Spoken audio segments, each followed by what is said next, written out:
What up, friends? Welcome, everybody. Ball and Buds, we are here. We see you piling in, and we are so happy you have joined us tonight in what is going to be an amazingly fun and special stream. Ball and Buds has partnered with Millions.co tonight to have this UFC 322 live watch party. So if you're a content creator, if you're an athlete, and you want to do interviews or get interviews, Millions.co is the place to be. And I am so excited, as you know, here with my brother, my streaming partner in crime, your favorite combat sports duo. It is me, the sports professor, and my brother, your UFC insider, Clubber D.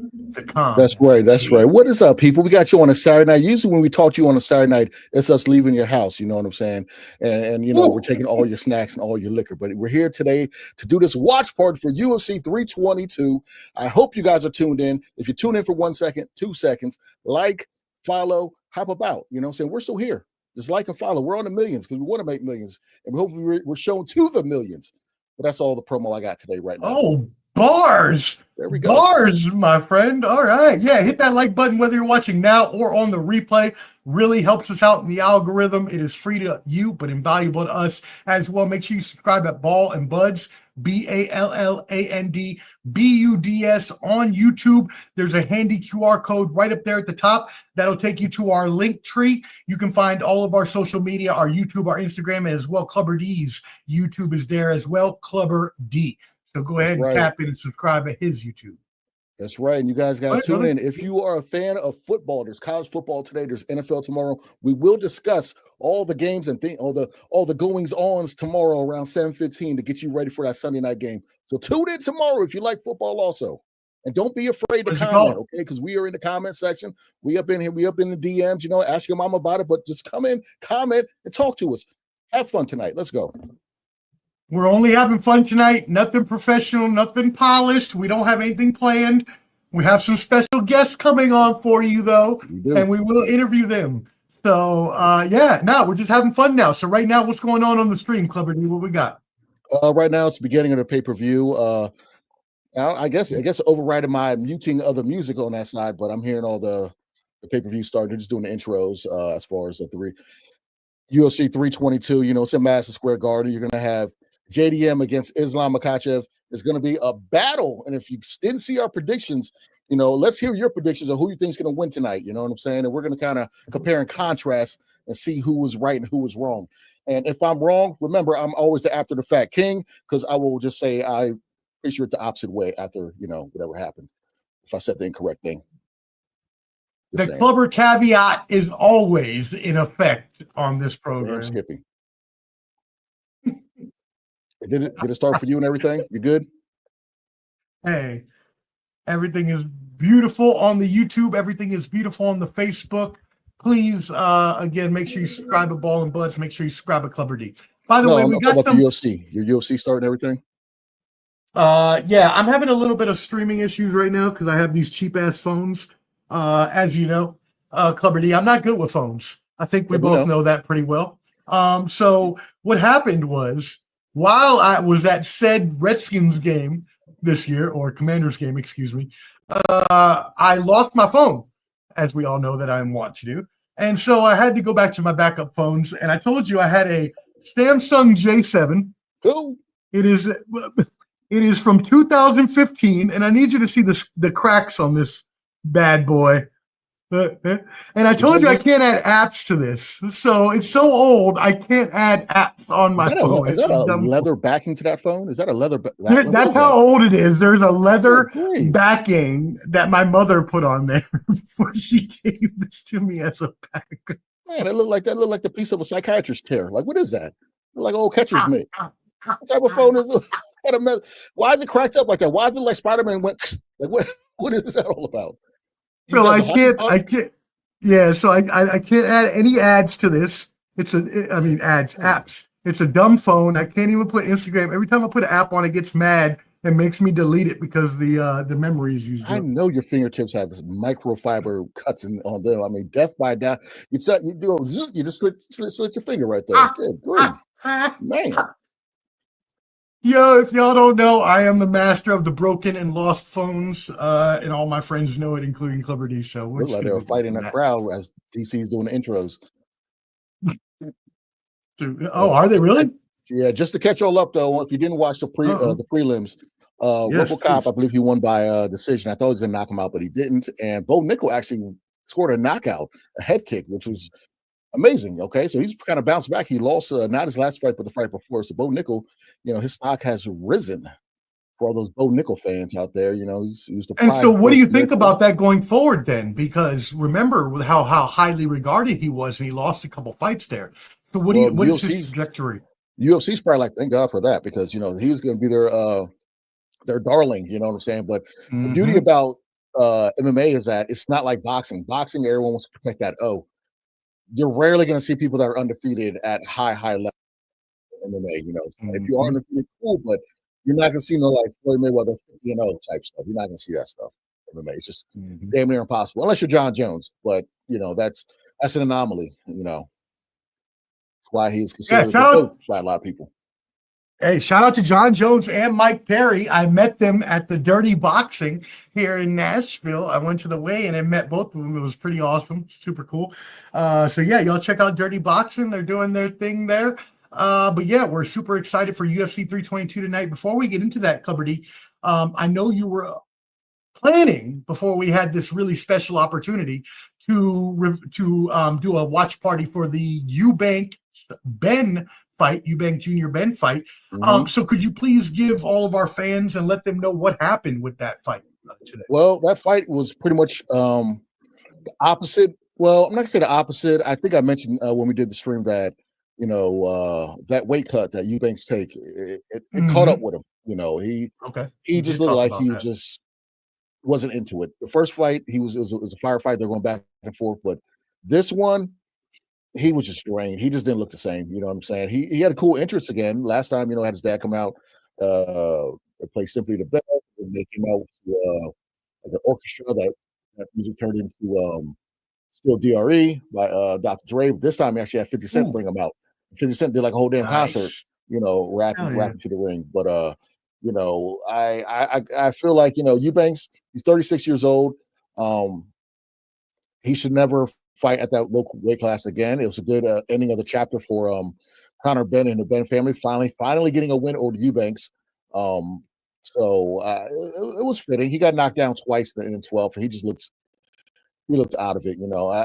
I hate to use what my man Pete Town does, but when Eubanks made that weight cut and he looked so skinny, I was about to add him to that Star Trek: The Next Generation class. I was about to add him to you know one of them Cleons. No, no, He just looked so bony and a big old head. not a That just Cleon. I didn't want to bring him to Star Trek Next Generation, but yeah, I mean it's the big thing was more for British boxing. They had probably another 68, 70,000 people in Tottenham Hotspur Arena, in that soccer field. And the fact that you piled all those people in for a non-title fight just proves, that Mm-hmm. people love British boxing. They love their boxers. They're always there to support their people. So that's really the main thing, a win for boxing in general. Yeah, it seems like they really revere the sport over there, right? They really Yeah. love boxing over there. Hey, shout out to one of our favorite streaming people, Rock Chalk True Crime, the best true crime Yeah. podcast on YouTube. Y'all check it out. What you got to say about Rock Chalk? If you think you're gonna get away with something, if you think you did something wrong, okay, she's going to find you. She's going to get the information. She's going to put your business out on Front Street to make sure the world knows that you're all right. Hats off to her. She's just amazing. This might be a dumb question.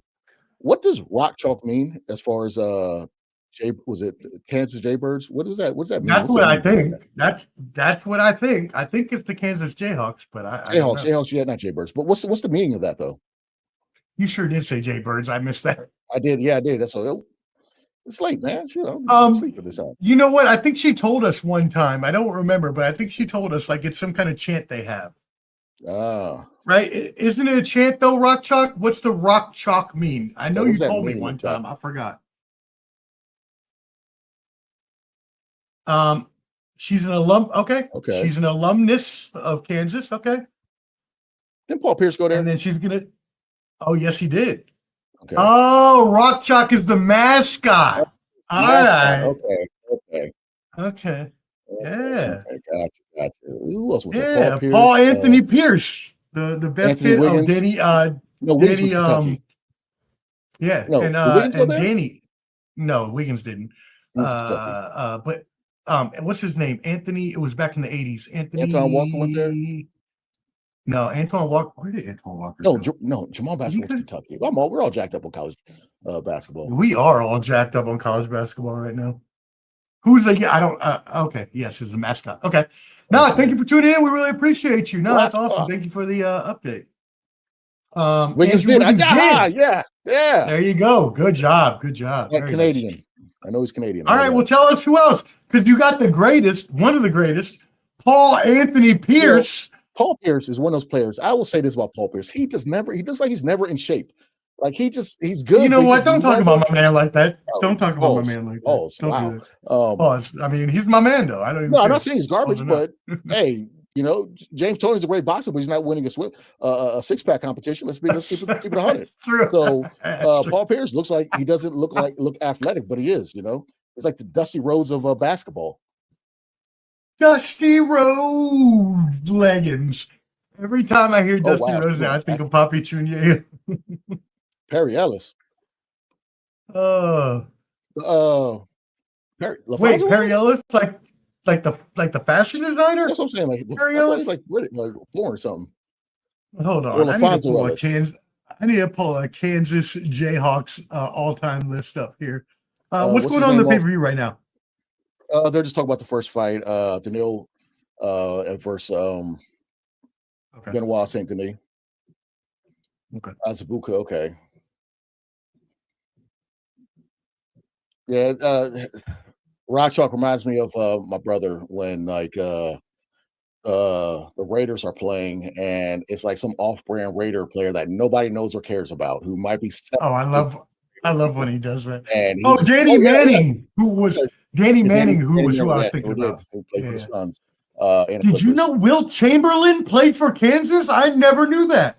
Yeah, all those guys who played against were plumbers. I mean, come on, man. Wilt Chamberlain, 1,000 feet tall, dude. Don't do everybody. Don't disrespect Wilt Chamberlain. Not disrespecting. It's the obvious. No. There's Truth hurts. Okay, I'm not disrespecting. Truth hurts though. Half them dudes and Bill Russell were playing. We're goddamn bus boys at night. We all know that. That's funny. How about these names? Danny Manning is another one. How about these names? Like he wasn't athletic worth a damn. Not a vein in his body or nothing, but he was great, very good. Very good. What about Nick Collison? How you like that name? Who? Do you remember Nick Collison from when we were in the military? Early 2000s? How about Rafe LaFrance? Yeah, you remember Rafe LaFrance? Yeah, always will be known for messing up the elbow backwards pass with Jason Williams in a rookies showcase game, the All-Star game for the rookies. Oh, yes, I forgot about that. His elbow and Rafe LaFrance messed up the damn dunk. All he was and Parks. Hey, Hall of Famer, Boston Celtic JoJo White went to Kansas. I did not know that.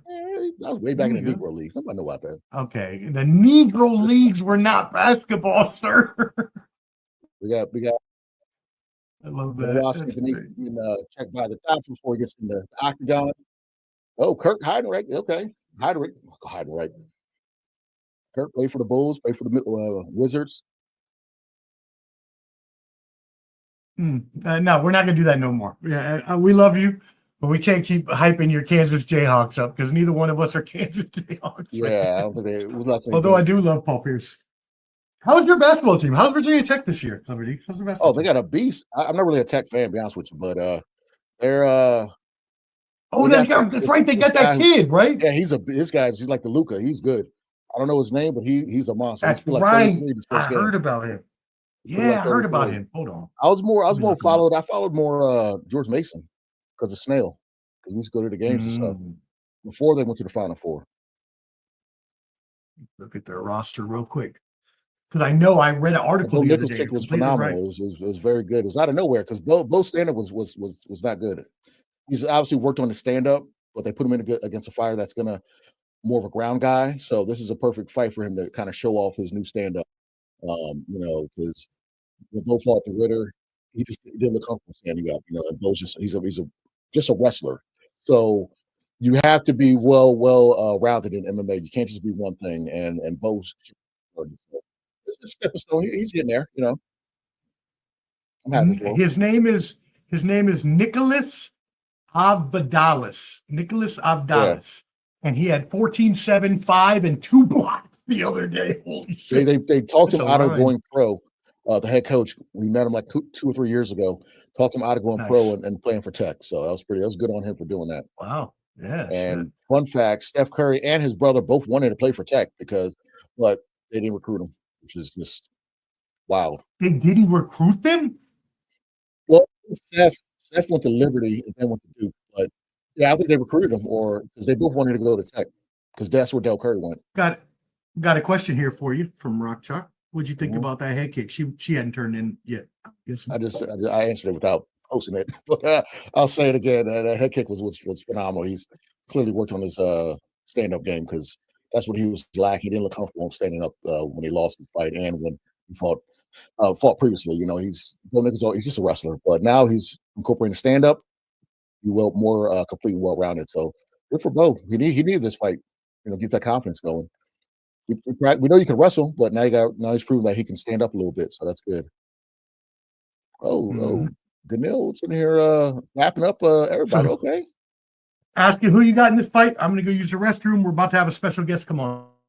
I'm going with Benoit Saint Denis. I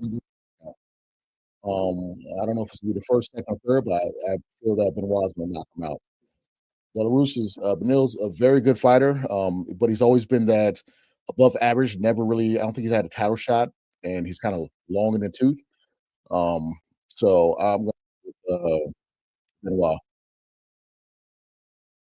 Yeah, 36 years old against 29-year-old Benoit. And Benoit, when he has intentions on his shots, this guy's like an ex-French special forces guy, very good at grappling. So he's going to keep it on the feet, and Benoit's going to put them beaters on him. How about you, Rock Chalk? Who you got?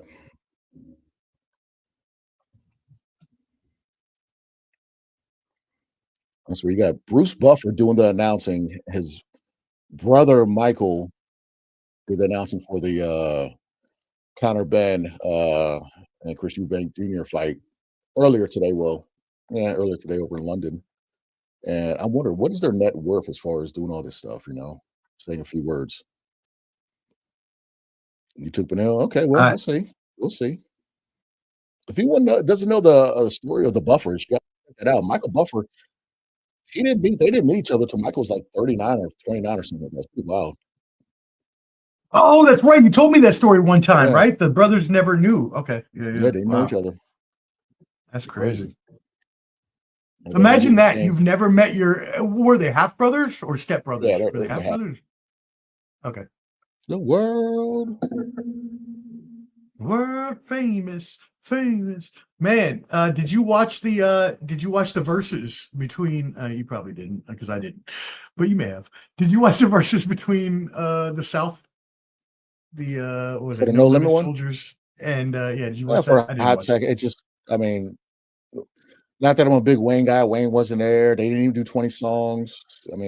I didn't think Cash Money had enough to really compete with No Limit. It's a star level. Okay. I'm more of a No Limit era guy for my age bracket, but I feel like it should have been better if it was done in New Orleans and if yes, I agree completely. Yes.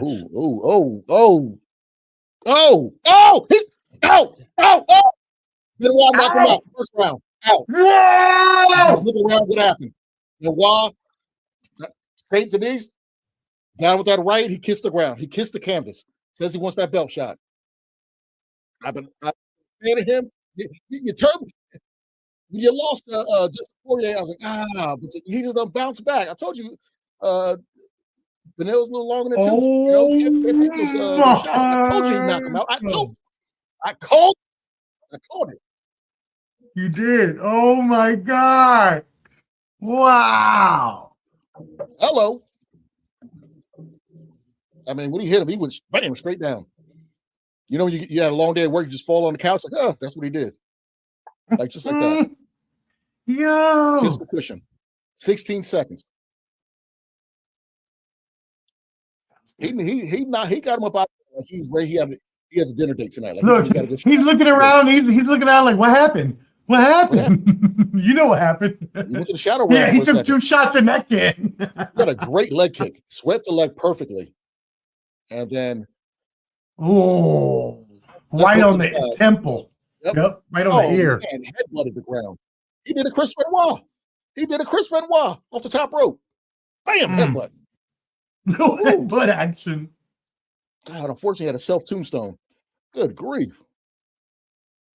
Well, again, good knee, though. Good knee, but then he just took it right to the face.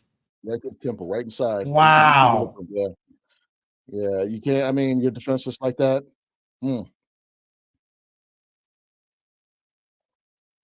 16 seconds. Whew. Yeah, that didn't last too long, did it, Rock Chalk? Told you. It's all good. Told you. I like Benil Darush, but that was, he just caught it. Me too. I'm a fan of Benil. I'm a fan of him. But it's just the styles make fights, you know, and Benil, he can stand up with the best of them, but you know, when you get long in the tooth like that and you get hit too many times, you can't keep taking those shots. It's weird how the shelf life when it comes to these chins on these guys, Pauls. You know, like Chuck Liddell. I remember he got knocked out by Rich Franklin with a forearm. You know, if you stand and bang with people, and sooner or later, Father Time or something clicks in your body where you can't take those shots anymore. I'm not saying that he's done, but you know, I would change my fighting style and kind of go straight to wrestling and try to take him down or something. Salute to the veterans. Yes. Clubber D and yours truly are both veterans.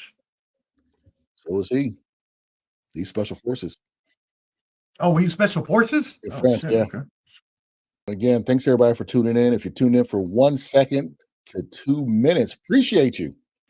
Time is now. I told you that we would have special guests on today, and we are super excited right now to welcome in. And I mean, this is a very special privilege for us here at Ball and Buds. Current UFC fighter. And I mean, this dude is a monster. And he goes by the name of the Punisher, 11-0 middleweight, Torrez Finney. So, yeah, no, thank you for joining us. We really appreciate it, brother. Yes, sir. Thank you for having me. I'm happy to be here. Yes, sir. We got some comments coming in for you, but Clubber D has a question to start us off with. So I see that you play football and wrestling in high school and college. Football, it looks like you were a linebacker than a fullback. Linebacker in high school, then fullback in college. When you were playing linebacker, who did you try to play after? Who's your guy you looked up to? Well, for me, I was a big I'm a Steelers fan, so I'm big on defense. I'm big about like seeing guys hit each other, big into low scoring games. Actually, like a little bit before I got on here, I was watching the Bulldogs play. I'm a big Georgia fan. So watching those guys play and watching these guys go at it, that was one of my type of things. Palomalu, James Harrison, big into guys like Ray Lewis. But I played defensive line. While I was playing linebacker, I was on the defensive line. So I was second all-time in Georgia in a single season for sacks. I had 24 and a half sacks in one season. Damn. So okay. I was pretty good in, on the defensive side of the ball. And I did some good things on offense in college. I got all conference my sophomore year. So, I was blessed to do certain things in football. But yeah, happy I found fighting. Okay. I was wondering because of your height. I was like, man, if he says London Fletcher, I'm gonna do a backflip. Because I figured you kind of, play after somebody like that. Well, since you the Sacks, I'm gonna say Elvis Dumerville. How about that? Say what? Elvis Dumerville, hey, another one. That's right. From Georgia, from the University of Georgia. Yep. That's right. That's right. Okay. So I was looking at your stuff like, okay. And I saw the video of, I guess you bob and then you right after you have football practice in the same day, which is out of this world. Yeah, I did, man. I literally left football practice. We played 60 plays, and we had a scrimmage. And I left football practice right after the scrimmage. Coach got mad at us how we ended the scrimmage, so I had to do we all had to do 10 100-yard sprints. Ooh. And they didn't know I had a fight. So I literally right after my teammates knew because it was around COVID time. So we were trying to keep everything under secret. And it was great enough. I went to Knoxville 2 hours up the road, and I got an 11-second knockout. So it worked in my favor. It worked in my favor. And that's I'm not sure if that's when, but we'll say that's when the Punisher became the Punisher in the combat realm. How about that? And that's so right. When you did, absolutely did, man. You know, a lot of people. No, go ahead. Finish up. My bad. We got no. You're good. We just got a little bit of delay. No, I said it absolutely did. I said when I started wrestling was where I got the name the Punisher, and ever since then, that's where it was just always like, oh, he's punishing these guys, you know. And I would pick guys up and take them down and stuff like that. So I got that from wrestling. But yeah, it's funny that this name has stayed out with me. Yes, sir. Hey, it's better to have that name prior. You know, because you could say, you know, from wrestling or maybe Frank Castle, the comic book, as long as it wasn't post Diddy trial Punisher name, you're good. So you're all good. Oh yeah. Yeah, you ain't lying. Hey, you're not lying on that one, bud. Hey, Torrez, man. I better not see no baby oil bottles behind you over there. Oh no. You definitely won't. I got some honey over here, but that's about it. Oh man. Hey, but so what do you think about this? What do you think about this overall card tonight? How do you feel about UFC 322? Say that again. Repeat that again. Yes, sir. How do you feel about the overall 322 card tonight?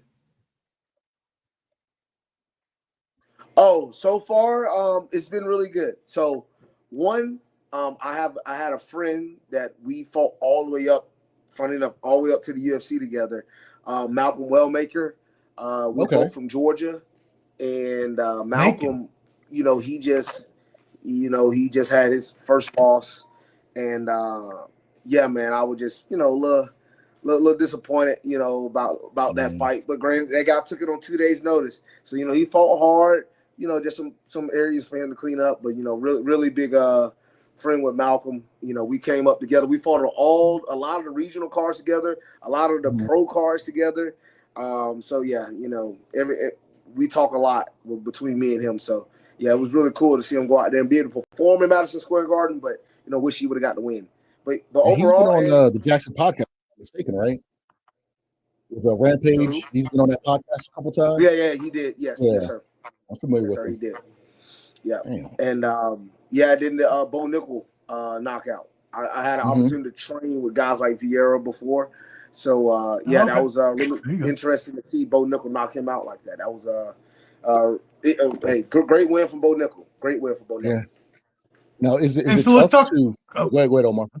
No, please continue. Oh, I was just saying, is it tough to watch these fights when you see somebody in your division, a potential, you know, opponent, and you know, if you're around friends or even teammates and you see they do a good job, do you want to give them praise, but kind of hold back your praise, like, man, I can still beat that motherfucker, or you'd be like, you know, are you kind of honest with your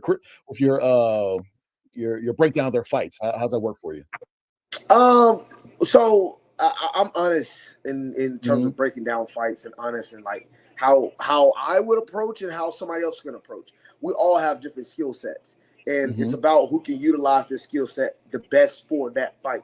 And looking at the scenario for like Malcolm Wellmaker had to prepare for a completely different fighter from Canada.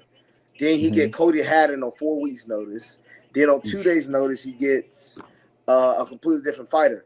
And it's like, oh, well, this guy just fought last week. And if anything, that helps the guy because the guy did just fight last week. And not only did he not have to cut all the way down to 135, he had to only cut to 145. So, and I tell people from just my experience, when I cut from 185, I usually walk in the cage around 209, 210. But if you would have said, okay, a week later, Finney, now you got to fight at 205, that's easy for me because I didn't have to really cut since my weight is already down from the previous week. So he didn't have to cut all the way back down to 135. He only had to cut to 145. But again, he still had to take it on short notice. But I tell people, short notice fights is like this. When I go walk in the gym and I say, hey, spar this guy. I don't know what that guy's strength is. He don't know what necessarily my strength is. We're just going against each other, just sparring. So we're just trying to put the best thing on the mat at that time. And that's what I feel about short notice fights. You basically just going out there free spar. Whatever happens, happens. And I just think that's what happened in that fight between Malcolm. Sorry. And also probably just sparring with somebody, not sparring, but taking a fight short notice or even fighting somebody on short notice, depending on your hierarchy in the UFC. Sometimes you don't have the liberty to say, I'm not going to fight this person. Let me just wait and get another fight, kind of just have to do it, so. We just saw it last week with, not last week, a few weeks ago, somebody, Adrian Yanez, they had a short notice guy for him and he declined it. And, a lot of people get at Adrian for that. But it's like he's damned if you do, he's damned if you don't. Because if you go out there and he loses to this guy, hey, look what happens. I use another example. John Jones, when he was getting ready to fight Chael Sonnen. The guy had fell out. They said, oh, Chael Sonnen on a week notice. He said, no, I'm not taking that. It was like, bro, Chael Sonnen. And then he fought him a few months later. But guess what? It's because he didn't have a full camp to prepare for that particular fighter. It's different. It's different. Cancel that whole card because of it. Messed up the whole card. That happened. That's when he just won the PFL champion, Corey Anderson. I think that's when his little friction with John Jones started because he had brought his pregnant wife out there and all this other stuff, and then to have them cancel that fight, he wasn't too happy about him. And I remember reading about that situation. And then when you look at it, people will always get at you regardless. I mean, if you look at Volkanovski, Islam. Oh, that was dumb for taking on short notice. Islam knocked him out in the first round. Okay. But if the short notice guy comes in and has a decent performance, a la Usman against Shemaya, then it starts creating these other questions. So you can be, on either side of that. Yes, sir. That's true. That's true. And so I want to ask. So who y'all? Good. No. Go ahead, Omar. You're good. No, I was asking this process Edwards fight. Yeah, let's talk about it because it's 3:45 left in the first round. They're battling it out. I personally, I know Clubber D. Go ahead. You had the crazy prediction here. Well, we did a show the other day where I do my predictions for this, and big boxing fans, and we kind of go over that too. And I kind of compare Leon Edwards to I don't know if you're familiar with the heavyweight boxer Daniel Du Bois, who fought Usyk recently. To me, Leon Edwards is all about confidence. If he's high confident in a fight or whatever, he's all in. But if his will gets broken, it's kind of visible. And he's doing what he has to do right now by grappling, getting close, because I think if it's stand-up, because he's been chinny, he might take a nap thinking about Paddington and Bear and teasing crumpets. But, and you actually make a good point about that, Clubber, because if I had to look at this fight, who do I think is the better MMA fighter? Leon Edwards, no question. But I don't think he's now. So far, the approach I'm seeing him grapple a little bit. I might be a little bit behind y'all in terms of timing on the fight. But currently from what I'm seeing, he has him against the cage and things of that nature. If he comes with the approach of let me win this fight, he will do it. But if he comes in trying to showcase something else, I don't know if he can beat Protest that way. But we have to see. Yeah. Fight's still early in the first. So. And I like Leon Edwards. It's just I never forget when two things. One, the eye poke with Bilal Muhammad. He was just so devastated and just hurt, just thinking like his career was over with. But when Nate Diaz wobbled him, and Nate Diaz is a dog. He's a Hall of Fame fighter, very good jiu-jitsu and whatnot, good stamina, but never been known for a power puncher, so to say. And when he had Leon Edwards doing the Charleston two-step, I was like, ooh, that chin might not be, that shocked us all, dude. That shocked us all. Oh, take him. Wow, I'm shocked. Okay, look at Leon. I might get surprised. in this fight. Hey, so Torrez, we had a question. Is it Torrez or Torrez? It's Torrez, right? Torrez. Yes, sir. So we had a question in the comments asking what your weight was, and so you're a middleweight, correct? Yes, sir. So currently, all right. Yeah, cool. Mm-hmm. My weight right now. So I've been between 220 and 218 the last week. So I'm I'm on the bigger end. I'm a big bone, as they say. When I went to the UFC PI, and I got tested to see, if my weight if I could cut to 70. And the PI tested me and they said, there's just legitimately no way unless I don't work out for the entire year. Because I'm so dense, bone density wise. And then this is just muscles from years of football and years of wrestling. So I'll have to transform my entire body. And that just takes a long time to do that. And it'll be so hard for them because they say the most they want a body fat percentage to be down. The lowest is around 5% when you're cutting weight. And they feel like I'm at 5% already when I get to 185. So if I cut to 70, I'm at risk. So, yeah. So they don't. And Leon's on a backpack right now. Backpack right now. You're in the cage too. I always wonder that with certain fighters. I know with your stature, you're more, stocky. Oh, we might get a rear naked choke. We might better hold on, close. But he's got him. He's out. No. With your stature being more stocky, is it hard to do rounds and spar? I don't want to get too into your sparring and things like that, but to stand up, because they always say certain boxers that are very muscular, the blood goes into your muscles very fast. You know what I'm saying? But is it tough doing that sometimes, or you just rely on your wrestling because you got that quick switch from wrestling and football? You're more. Well, the quick switch from wrestling and years of wrestling that helps. That helps with both. When I've wrestled for so long, that helps with the fact of getting accustomed to grappling, knowing when to put pressure, when to relieve, and also I do a lot of jiu-jitsu as well, so that helps me. I'm a brown belt in jiu-jitsu, so jiu-jitsu is big about being efficient anyway. You shouldn't be going all out.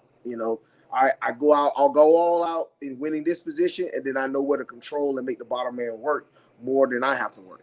So it's just different things. So since I've been grappling a good bit, and my strength conditioning is predicated for me to be able to go hard for 3 5-minute rounds. So as you've seen, guys see me in my fights, he's a bigger muscular guy, but I'm still going and I'm still trucking along in that third round, putting the pressure on. For sure. And speaking about that, is it true? So every time you get a belt, they slap the hell out of people when you get the belt and walk down the line. Is that for every belt, or is that just for the black belt? That's for every belt. Absolutely. Now I'm gonna tell you this. What, for real? Oh my God! For every belt, you get a blue belt. Wham, wham. Now look. What? I'm gonna tell you this. While that is the case, for me, I have yet to be whipped. Hey, I always find a way to go to the bathroom, or I gotta run. I got somewhere to be. Hey, tell me you got sunburn. My mom's picking me up for ice cream. I gotta go. Right? Hey, I got sunburn on my back and my arms. I can't really be whipped like that. Come on, guys. That's right. I can't be whipped today. I tell you this. I will get it done when I get my black belt. When I get my black belt, I'll go through it one time. And that's it. No more.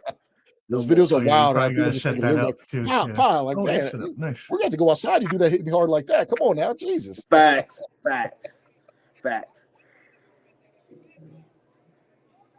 Leon is looking good though. He's looking good, but he should not be standing. I'm telling you, Pratas. This is not who he wants to stand up with.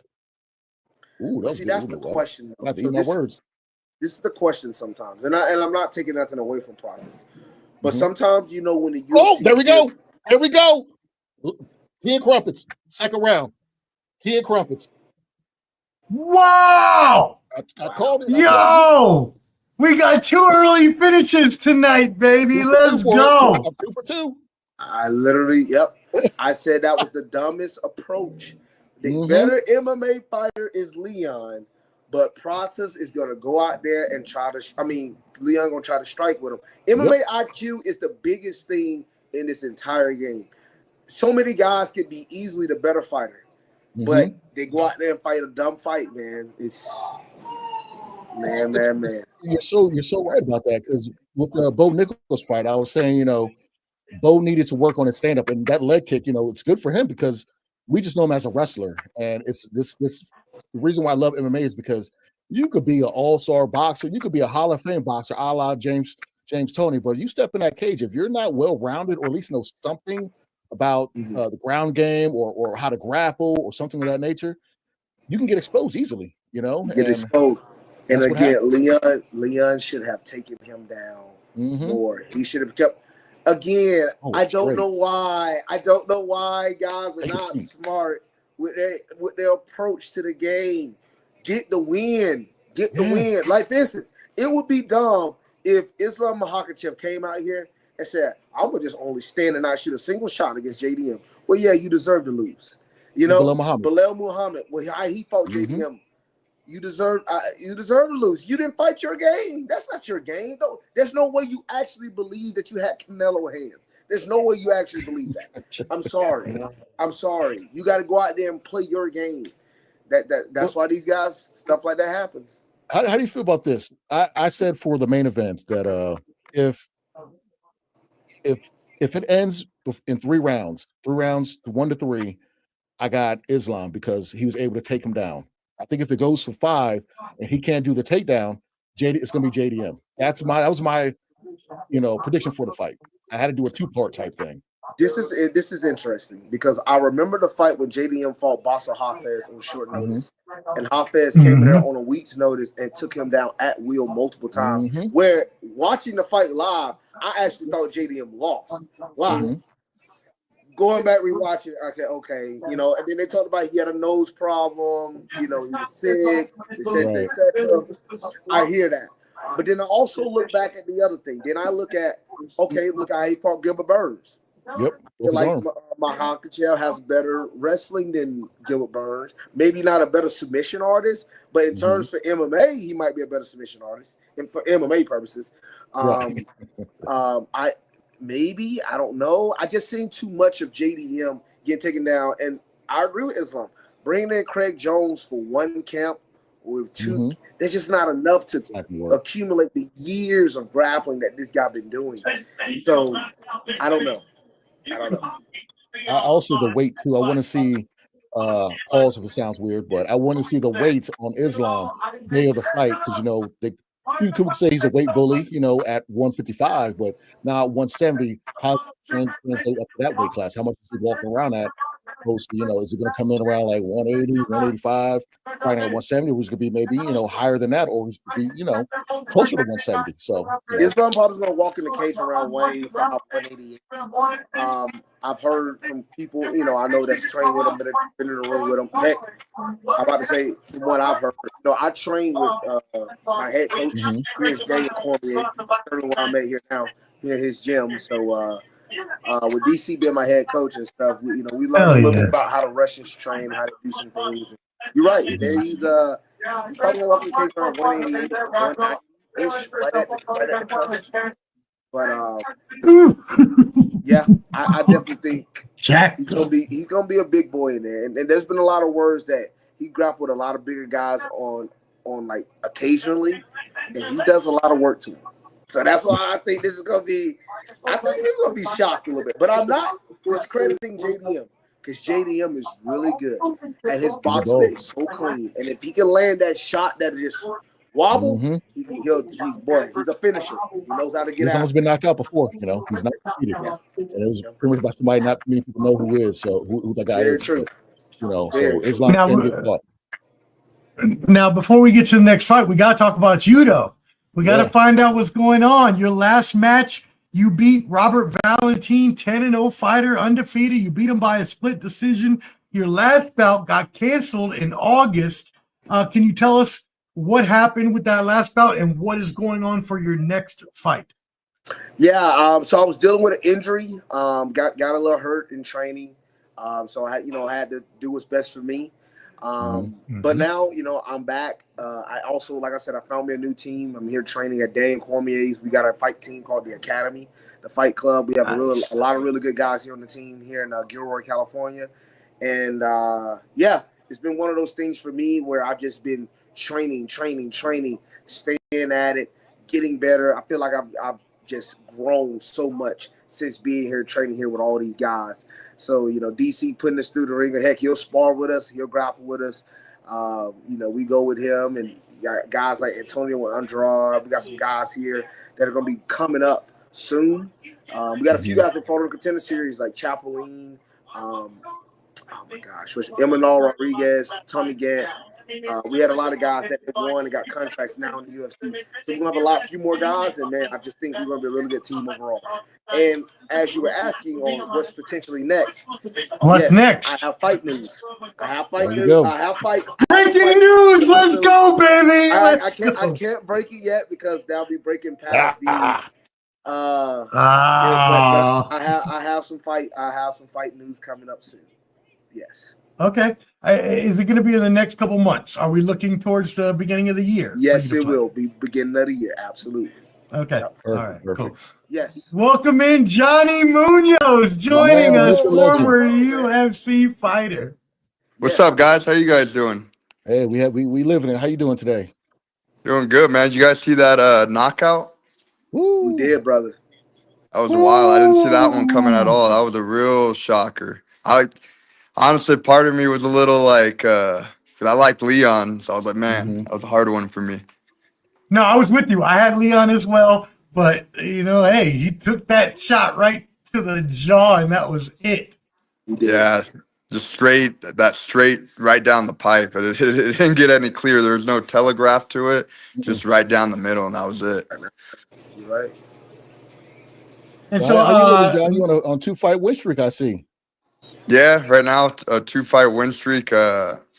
Trying to be more active. It's been hard to get some fights. Some of the events just keep getting postponed, but I'm hoping to get back on it beginning of the year. Try to get like 2 fights, and my goal is to get back in the UFC summer next year. That's the goal. So, yes, sir. This question is for both of you guys. Do you so besides doing MMA, you guys ever done like any like grappling tournaments or thought about doing like jiu-jitsu tournaments, things like that, or strictly just UFC mixed martial arts fighting and training? Want me to go first? Yeah, I've done a few jiu-jitsu tournaments. Won a few. I've done a few jiu-jitsu tournaments, and won a few of them. I haven't done any lately because once I started like that pursuit really for like getting in the UFC, I just only stay focused on that mainly. But I've done a few jiu-jitsu tournaments in my time since I've started MMA, and it's been pretty good, pretty fun. Gotcha. What about you, Johnny? Yeah, so actually my background is in jiu-jitsu, so I was doing I've done so many tournaments, I don't even know how many. I've been doing jiu-jitsu since 5 years old, but I started competing at 12 years old, and I've done every tournament, Pan Am's, Worlds, like IBJJF tournaments. I've won the Pan Am's there, the Worlds, and then right when I got my black belt, I competed a year after, and then I just decided to dedicate completely to MMA.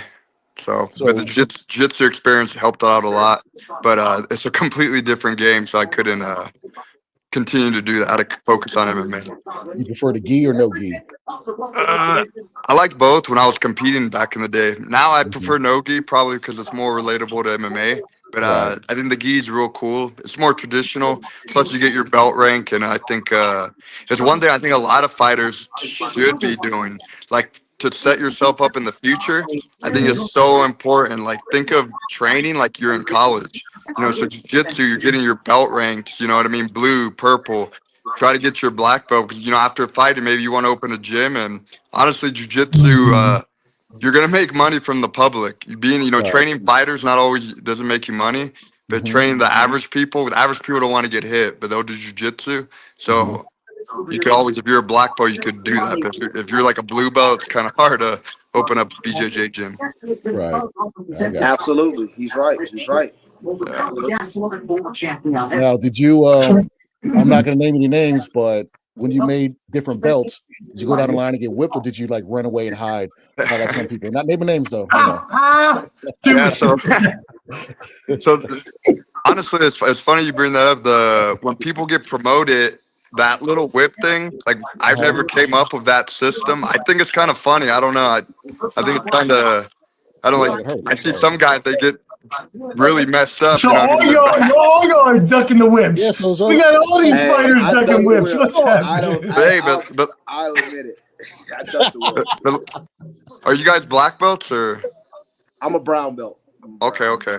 Well, I'll tell you this, at our gym, like, so we have to test to get your belt. So let's say whatever belt you're coming up on, you have to do a technique test to show that you're ready for the next belt. To show, hey, you know what, this position, this many moves from this position, whatever, this many sequences. But the last part of the test is a round robin. So let's say, like for a black belt, it's a 30-minute round robin. So what does that mean? You're in there grappling somebody. You could be grappling me, and you could be grappling. Then whatever. Then they pull you off. They throw another guy, and then they keep doing that. So you're completely going with different people for 30 minutes. So that's our way to test your will and heart. And I think it's cool because if you give up, then you don't get your belt. So we don't want quitters, obviously.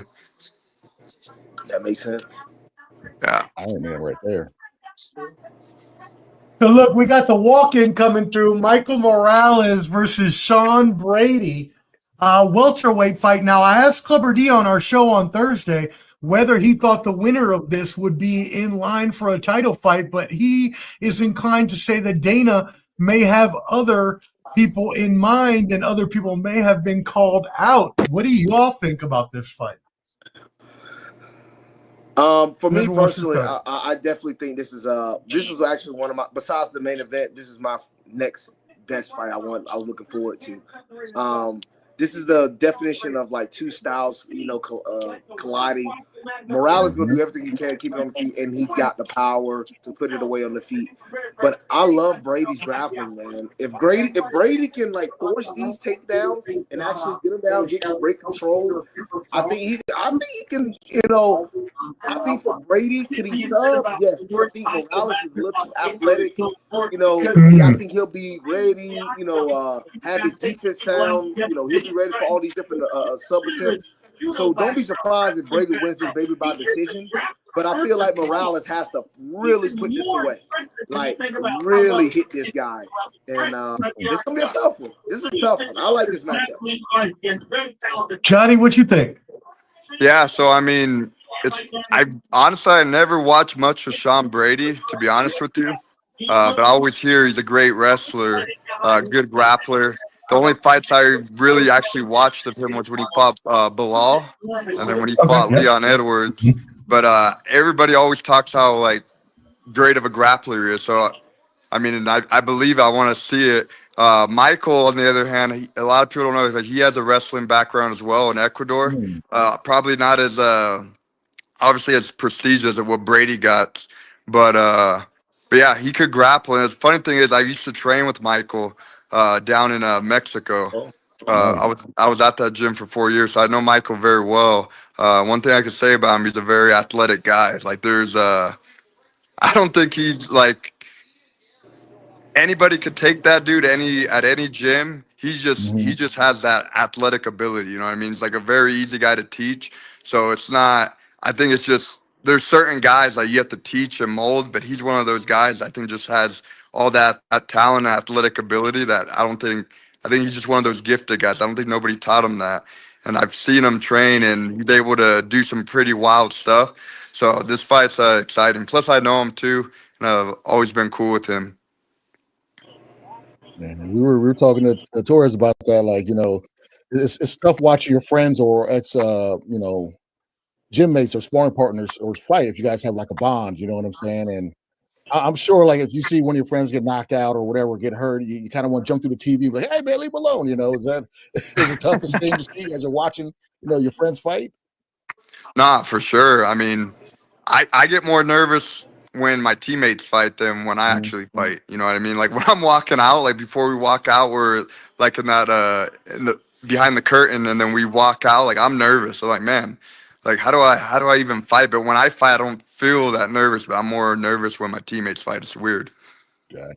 I am too, man. I'm sitting there like my heart's pumping, like you're so close to them. Especially when you got like really close friends that you see them fight.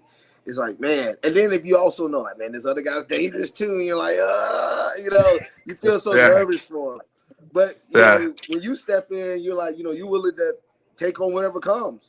But they'll be just as nervous for you, man. So it's like that for your teammates. It really is. It really is. No, yeah. That's funny because I was talking to I interviewed a fighter, Darius Walls, on in Millions yesterday, and he had just won a flyweight title in Attitude MMA, and all he could do was shout out his fellow compatriots at his team at Law School MMA. He was just like, nah, this dude's doing this dude about to fight this. I'm like, oh, you don't care at all about you. He's like, man, look, we a family. Like, That's right, you're a family. Sure. Awesome. Well, we got this bout coming up. Sean Brady is 32 years old. Michael Morales, a young 25, 2-inch height advantage for Morales, a 1-inch weight advantage, and a 7-inch reach advantage. Wow. That's a huge reach advantage. I think for this fight, I had Brady, but it's gonna be he's gonna do what Leon Edwards should have done and just take him down, keep it a wrestling, But I'm not. I don't know if I put a caveat on this, but I would not be shocked if Michael knocked him out, just because of his style and strength. Yeah, so Michael's the underdog in this fight. Mm-hmm. The 120 underdog. Yep. Right. Brady tried to stand up like he did against Bilal. He's going to be taking a nap. He's going to be eating a steak and cheese. Shadow realm. Yeah, you guys think Brady could keep the wrestling pace up for 3 rounds? If he does, he's done it he's before because he just had a 5-rounder against Leon, and he was putting the pace on him. He subbed him in the 4th round, I believe. That's true. Yeah. You better do an old school lay and pray. Besides, and so Mike, go ahead, you good? No, I was gonna talk about fight. Go ahead. No, I was going off topic. I was gonna see. I know Torrez watches football. I was seeing if Johnny had a football or follows a different sport. Yeah, who's your football team? Yeah, who's your football team, Johnny? Bro, honestly, I don't follow other sports. I just fighting. When I was a you little still kid, locked in. Okay, I love it. Yeah, when I was real young, I liked baseball. I was actually a New York Yankees fan, the mid 2000s, or no, yeah, like 2005, 2000, like around that era. Oh, the great team, yeah. Mariano Rivera, Bernie Williams, Derek Jeter, Matsui, Posada, all of them. Clemens. That was the all-star team. But other than that, I never. After that, I didn't even stick watching it. Just all MMA. Man, I got a feeling Michael might knock a tattoo off him. Michael looked ready. Michael looks very ready right now. That man might wink on his back. He might hit him so hard. So the knee sleeves, I know fighters wear those. I know back in the Pride days, Coleman used to rock those overseas. I remember you couldn't wear those at a time in America. Yeah, I was actually surprised. I noticed that on the walkout. I thought it was different. Oh, so that's not supposed to be allowed then, or? I think certain states and commissions probably okay allow it. I could be wrong, but I don't know if unified rules all over. But certain states, certain states allow that. Mainly New York, they will allow that. Which look, if they allow it, hey, we take it. Hey, not our rules, it's their rules. Would you rather have that, or would you rather go bare knee? I thought about that. I thought about the pause. Oh, I don't think it was necessary. I mean, I don't know if it do too much of a difference because I don't think it don't supposed to be grippy. So like well, we know about people breaking their shins when kicking. Do you think that still happens with those knee braces on, or? I think those knee braces, knee braces don't supposed to have no weight to it. So I think it just looks like covering up the knee rather than like actually. Got it. Okay. Mm-hmm. I was wondering for like wrestling, like you go for your single leg, it doesn't. Yeah, similar like that. Yeah. Oh yeah, a little tighter around the neck, huh? A little tighter around the neck. Oh, that tattoo might be winking. That tattoo might be winking. Oh Lord. Oh Jesus. Yo, he is knocking him. From Philly. He might be thinking Geno's or Pat's getting a steak and cheese. I'm about to say I am shocked Brady and being shot. Go for a single leg, dude. He has to shoot. He seems like he only wants to stand up though. He doesn't seem like he wants to do anything else. Can't do that with this guy. He knows Brady's wrestling. That's the thing. He's like, nah, I don't know. Because you can tell from Morales on how he's striking. He's striking at distance, but he's not really trying. Yeah, he's like hunched. Yeah, very comfortable there too. Yeah, because he's almost striking with his hips out, trying to make sure to be worried about the takedown, which is understandable. But I think that's what Brady, Brady's not necessarily explosive either, though. While he is Oh, a boy. grappler, he's not explosive. He's not, quick twitch. So these takedowns got to be set up over time. And that's one of those things I'm expecting Brady to try to do. But it's hard to do it against a guy that athletic as Morales. Is that also hard to do in 3 rounds? Like with the amount of time do you have? Because I know the whole first round you're pretty much setting up your opponent, right? Is that what you're doing? Well, I feel as the duration of the fight continues, that gives it better for Sean Brady. But he has to set these things up over this time span to figure out, all right, what's going to be the best way for me to get an entry. See, that shot he did on Morales, that wasn't good. You can't be reaching. Follow through. Yeah, he needs to kind of get him guessing, thinking he's going to strike with them to set up his wrestling. Make him think it's a boxing match. He's that down. tattoo started winking on his back. The tattoo started winking. That's it. It's over. I think that was an early stoppage, gentlemen. Hey, John, that was a little early. I think that was a little early. Very comfortable there for his age. Because he had just knocked him down and he jumped right over him. I think you should have gave him a little chance to get back up, though. Yeah, that's the future right there. That is 5 years old. Man, he's young. He's powerful. Oh, he's young. Really young. That's what Joe Rogan just said. He's young too. He's young. Yeah. He's powerful. I'm sorry. I just didn't like the approach of Sean Brady in this. I did not. I didn't like that approach. I didn't like that approach. Do you think he should have tried to go for a takedown? You think he should have tried to go for a takedown early? Well, he went for one, and it was just a bad. It makes you question, man. I don't know what these guys are. I don't know. But hey, great fight by Morales. Morales did really good, keeping his hips away and making sure he's constantly getting on top and doing those things. 100%. Johnny, what you think about it? Well, I mean, my stream's a little, I don't know what's going on with my stream, so I think I lagged behind, but I heard you guys. I don't know what, I didn't get. Spoiler alert. Oh, yeah. Hey, you missed the Michael Morales knockout. Bro, that's what happened. I'm in California, and the rain's all crazy over here. Oh, that's right. Yeah, y'all got rain all weekend, torrential rains. Yeah. I think my thing, I don't know what happened, but I heard you guys. I thought, oh, shit, what happened? Yeah, so Michael Morales had the knockout. Pretty stiff. Took him to punches. Okay, I'm seeing it now. Yeah, I'm seeing it now. Wow. Damn, he keeps finishing, guys. I just didn't like some of the. I didn't like those takedown attempts. To be honest with you. Yeah. He only attempted like maybe 1 or 2, and they. You gotta go back. I don't know. I feel like there's a lot of hesitation out of Brady. What do you guys think? Yeah. I agree. I thought he was going to wrestle. I thought it was going to be a lot of takedowns and kind of lay and pray, hold him down, and do that type of stuff, keep him neutralized. Well, even with the thing is, it's like every fight starts on the feet. You have to first get it there, and I just don't know. I don't know that approach. And that approach, I don't like. He didn't even try to put him on the cage or anything. I don't know. Yeah, for sure. I mean, he could have easily did. Like I said, when you're like more of a grappler, you got to get these guys thinking you're going to strike a little bit to set up your wrestling. I mean, I come from a grappling background. That's what everybody always think. They assume you're grappling and you want to go to the ground. But you got to use a strike and set it up, or get the guy in the cage to slow the fight down and get him tired. It's like a dream destination you would love to fight. Just say, hey, I fought there. Obviously, you're going to win there because you guys are beasts. But you know what I'm saying? Like, is there an arena or place where you just are dying to fight at?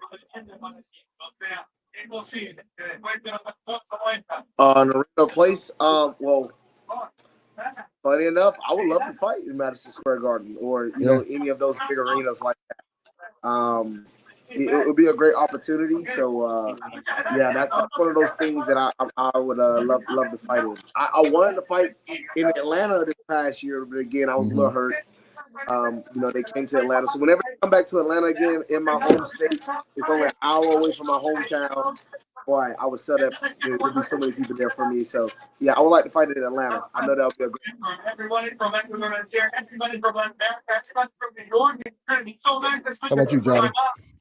Yeah, so like MSG would be cool. There's so much history there. Boxing, there's so much like crazy sports events that happen in there. It'd be cool to fight there.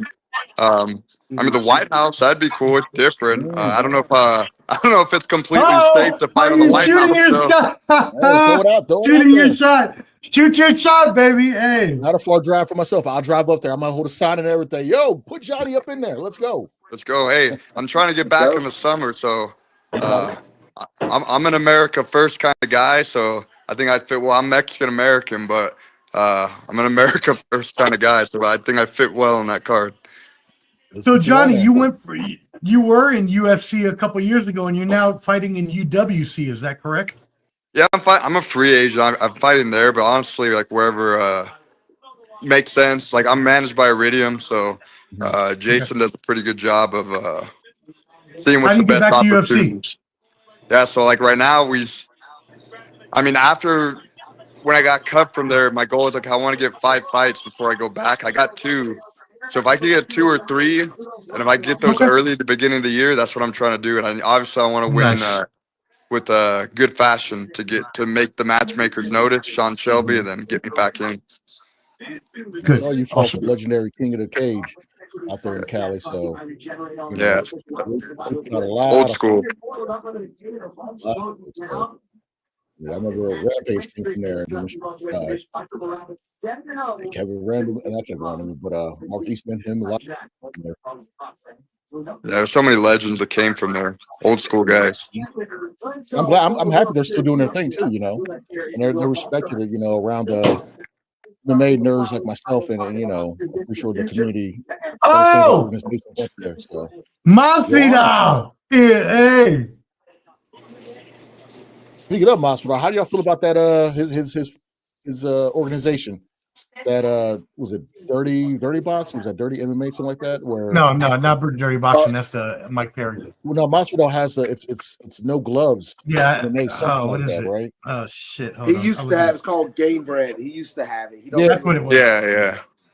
Yeah, he used to have it. Yeah. He don't have it anymore. What happened? Well, it used to be. I know one of the guys that used to be up there with him. We used to be with the same management team, but we're no longer with the same management team. I'm with First Round, and he used to be with First Round. And when they disconnected, the promotion also disconnected as well. So, but yeah, he doesn't do that anymore. But I've been hearing some word out there that he might be trying to step back in the cage a little bit. So, we'll see. We'll see. Why not? We'll see. Hey, I love the breaking insider information on Ball and Buzz. By the way, brothers, hey, let everybody know where they can find you. Torrez, please let the fans know where they can find you. Yes, majority of all my social media stuff is at Punisher Torrez, PUNISHER Torrez TORREZ. I'm there on Instagram. I'm on Facebook. I'm on Snapchat, Twitter, Threads. So yeah, you can see me. You want all of it. Oh man. Johnny, what about you? Let the people know where they can find you. Yeah, so you guys can follow me on Instagram and X at Kid Kavimbo. It's KIDKVEMBO. I'm most active on those 2 platforms. I'll have a Facebook page too. I have a YouTube channel. So I'm on everything too, Threads, but I'm probably more active on Instagram and X. So yeah, give me a follow on there. You guys stay up to date. What's new with me and my whole journey getting back to the UFC. Yes, sir. Yeah, we're super excited. Hey, y'all are more than welcome to stay for us for this co-in main event. I don't expect you to, though, because I know you weren't contracted to, but you're more than welcome to stay with us as we watch this UFC flyweight women's in 2 of the GOATs, the greatest of all time in the women's division. Valentina Shevchenko versus Zhang Weili. Johnny, you start us off. What do you think about this fight? Yeah, to me, I think that fight's like the fight between the GOAT of women, in my opinion. I know a lot of people like to say Amanda. I think she's great, but I think like these girls like fought a lot of tough fights and wars. Like there's a lot of like Hall of Fame fights, for both of them, especially Valentina. She's been around so long. She's fought Amanda, close fights with her. She's fought Joanna, who's a legend. She fought Alexa Grasso, had those trilogy fights, and now she's fighting Weili. So imagine a win over her. To me, that puts her right up there. So yeah, I'm excited for this fight. I could see it going either way, honestly, but I'm leaning slightly towards Valentina. I've trained with her in the past, so she's the real deal. Yeah, I got Shevchenko too. Clubber D, I think you had Zhang Weili, didn't you? Is that what you had on the? You know, her. All right, Torrez, what you got for us? For me, I am so up in the air on this. Valentina's a beast. I mean, she's a beast, dude. Weili, oh man, Weili's powerful. I might have to go Valentina as well, only because I feel like wherever the fight goes, she can get the better hand of Weili. Valentina has no care in the world whether this goes to the ground or if it's on feet. I don't know if I ever seen Valentina rock or stumbled. Have y'all? I don't know if I have. Even when she lost to Amanda Nunes those 2 times, I don't think Amanda never rocked her. She just beat her over time. But like, I don't know if Weili can do that, especially coming up to the weight class. Yeah. So that's right. She's coming up. I don't know. That is a very good point. Yeah. Right. And I mean, looking at both of these women, and we had this stat on our. Everybody, go check out Ball and Buds. We had a prediction show on Thursday, Clubber D's Combat Sports, but we talked about the fact that as 2 of the greatest fighters of all time, you are going to try to obviously, give your best, but both of these fighters in losses, only one has lost outside of a title fight.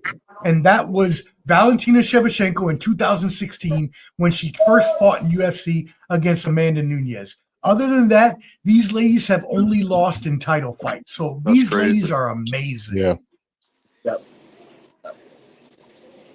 That's crazy you mentioned that. That's a hard thing to be able to do. You know what I mean? Just to lose in title fights. Like, I mean, UFC is already hard as it is, the best competition, but you're only losing in title fights. Yeah. And then the only non-Latos title fighters to the great Amanda Nunes. Like, what are we talking about right now? Yeah. Right. And Weili's only losses in the UFC were to Rose Namajunas. That's when she lost to her back-to-back. But other than that, she's, pretty much taking everybody out. So this is just greatness fighting greatness. All right, you can go to your bathroom real quick, bro. Yep. Yeah, man. This card is. I was telling O about this when we did our show that before UFC goes over to Paramount, they have put on a big show. I guess this is like the last hurrah. I'm not sure if there's another event before they switch over, but I think they did the fans and everybody right with this stacked lineup of good fights. How do y'all feel about this card? Even though y'all should be on it, but we'll go over that fact.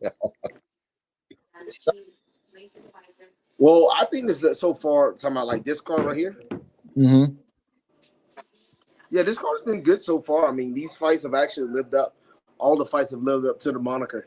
I just think, there's just so many competitors, man. And I think this fight is a really good showing of the welterweight division. We just saw what Carlos Prado just did to Leon Edwards. We just saw what Michael Morales just did to Sean Brady. So now we're about to, have an established 170 champion. I just think this just gives up a lot of things. Then you still got Shavkat Rakhmonov. Then you still got Kamaru Usman. You still got those guys right there in the division. So it just creates a lot of questions. And when you have that many questions within one division, that means the division's doing really good. So that's a good thing. Yeah, no, I agree. I mean, this is a real good card. Like, even the prelims were real good. They have a lot of good names on there, a lot of good fights. They were like, okay, that's a good fight. And, plus part of it, too, I think is one of their end of the year card. It's not the end of the year card, but it's one towards the end. It also is an MSG. Like, they got to deliver an MSG to make history. I mean, you have to. You can't just put a bullshit card together on MSG. Yeah, I'm trying to think. Like I remember was UFC. Was it 300 or 200? Was that MSG? 300. When DC fought DC Brock? fought Anderson. No, yeah. Oh, that was 200. I think Brock got in the cage. Did he get in the cage on that one? Yeah, Brock. It was when the cage was yellow, right? Yeah. Cage was yellow.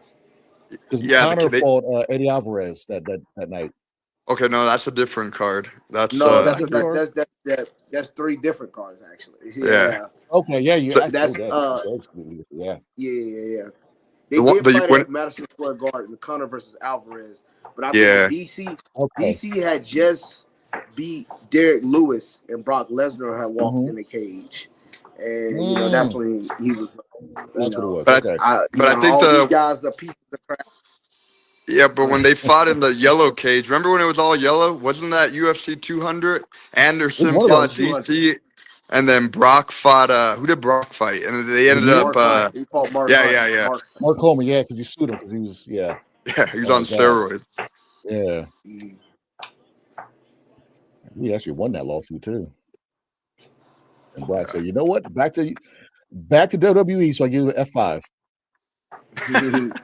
Hey, which he's making a lot of money. And Oh, y'all heck yeah. seen how Brock Lesnar looked when he was getting ready for SummerSlam against Cena? Mhm. Y'all Yeah, see his he's look? massive, bro. He's like, what, Bro. 48, 47, looking like that? Like, props to him. His daughter is even a great athlete, So Bro, Yeah. his daughter. she dates Yeah. His Amadou. daughter bro. big She dates too. Amadou She's like female Brock. Yeah. Right. I mean, so are y'all talking to her, or are we? No, she's dating Anna. Nah. One of the Hey, I have a girlfriend, so no comment. Yeah. Yeah. Don't want to get nobody beat up. Funny. I don't get rear naked choke when he's sleeping. Yeah, right. Hey, gentlemen, it's been great on here with you guys chatting. I'm gonna go fix my stream because I'm lagging. I don't know what's going. This rain's messing my stream up. So I gotta go. Hey, no worries. But hey, if you want to go jump back outside on, and you're check more it than out. welcome. We'll be Appreciate here. you guys. Hey, let's do this again soon. Oh, definitely. Salute. We'll bring you on Ball and Buds. We'll talk soon. Awesome. Appreciate all you guys. All right, Later, now. bro. I'm about to go on this one. I will. Okay. Because All right. they're about to get cooking in here. So no problem on that. But look, I am very happy to be on here. We got to do this again. Absolutely Hey. got to do this again because I really enjoy this. And I love talking fighting. So Hey, Torrez, please, you're the man. We do anytime you want to have me on or it interview or one anything, day. just let me know. I'm down. Whenever Hey, you yeah, want to we talk followed football, each other on.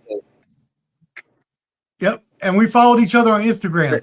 So I will. I'll hit you up, Yes, and sir, we'll we get you did. on. We'll get you on the Ball and Buds YouTube.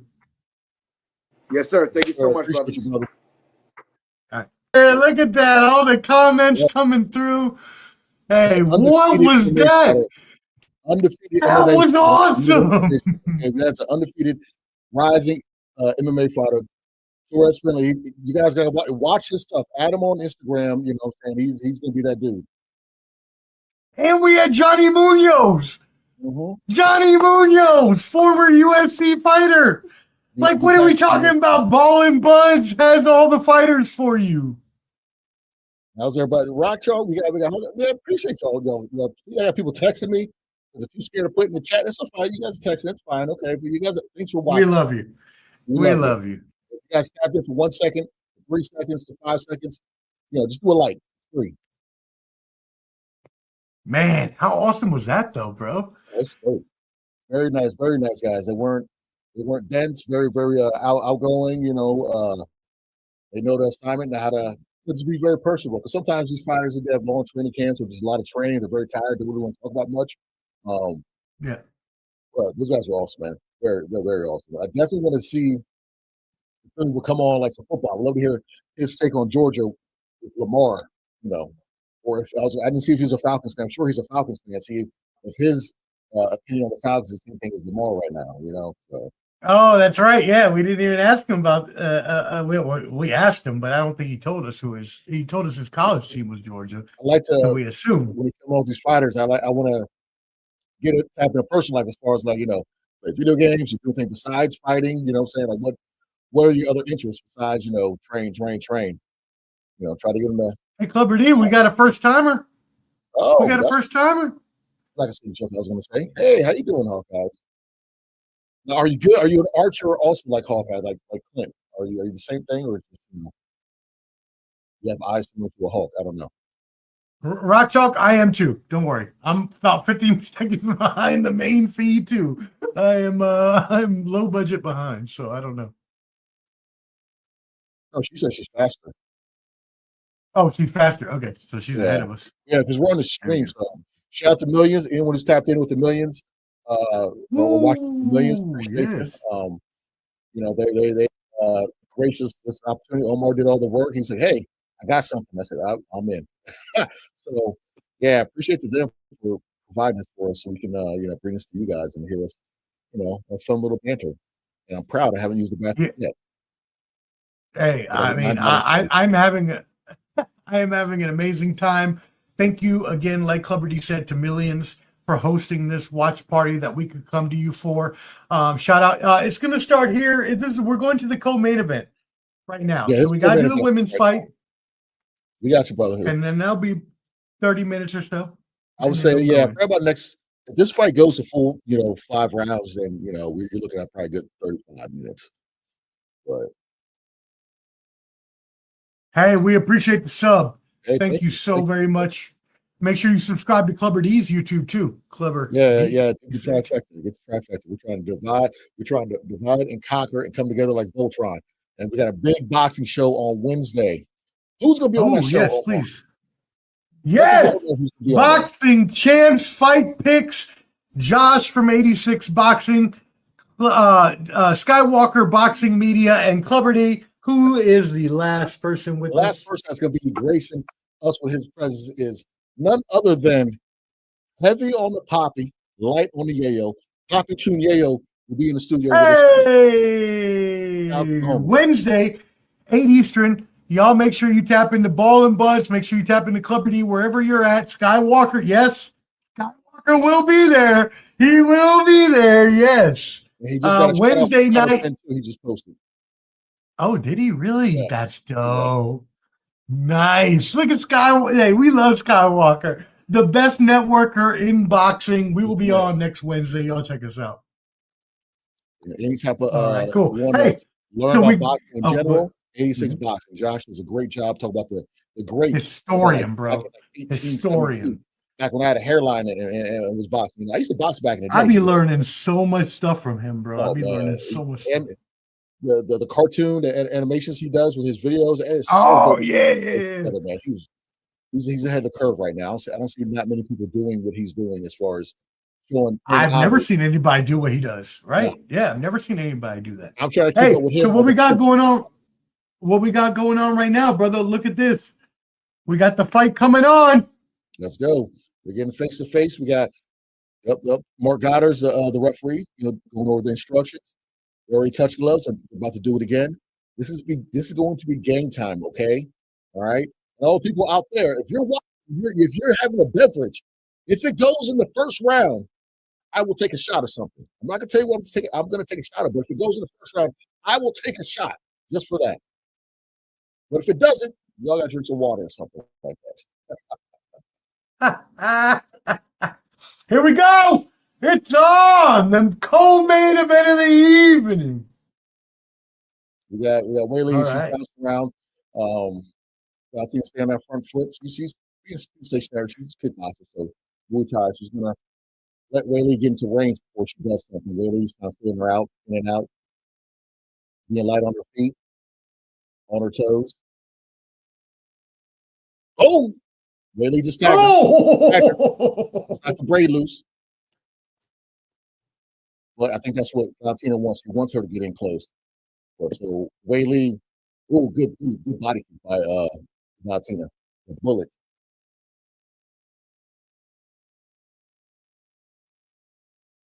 I put a poll out on my page that, which fight of the weekend is even looking towards. And, this kind of Benn and the Islam fight. I voted for this one. I thought this was the fight. It's going to be the fight of the weekend. The Eubank fight, that weight cut, he just looked himself. Kind of been knocked down twice in the 12th round. This was the fight I've been waiting for. He was going to be a barn burner, so to say. Barn burner. Mm-hmm. Yes, I can reach for sure right now.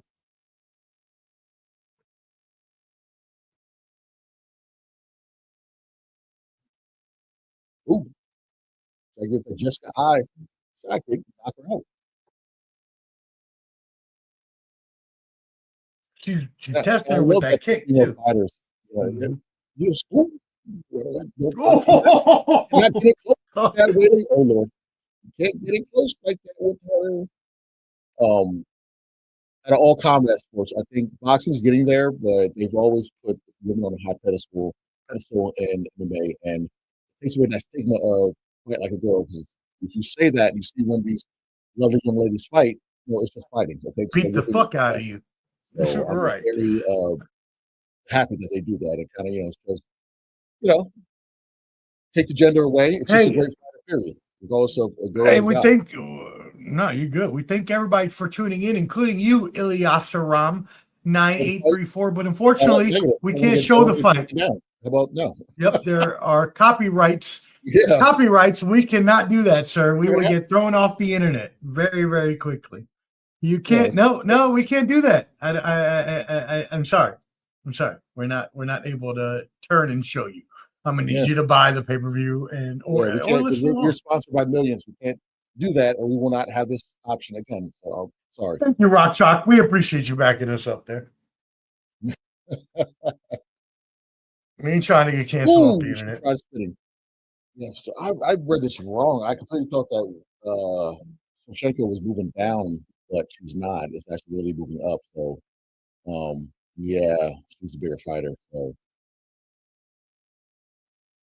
that's completely my bust on that one. Necessary.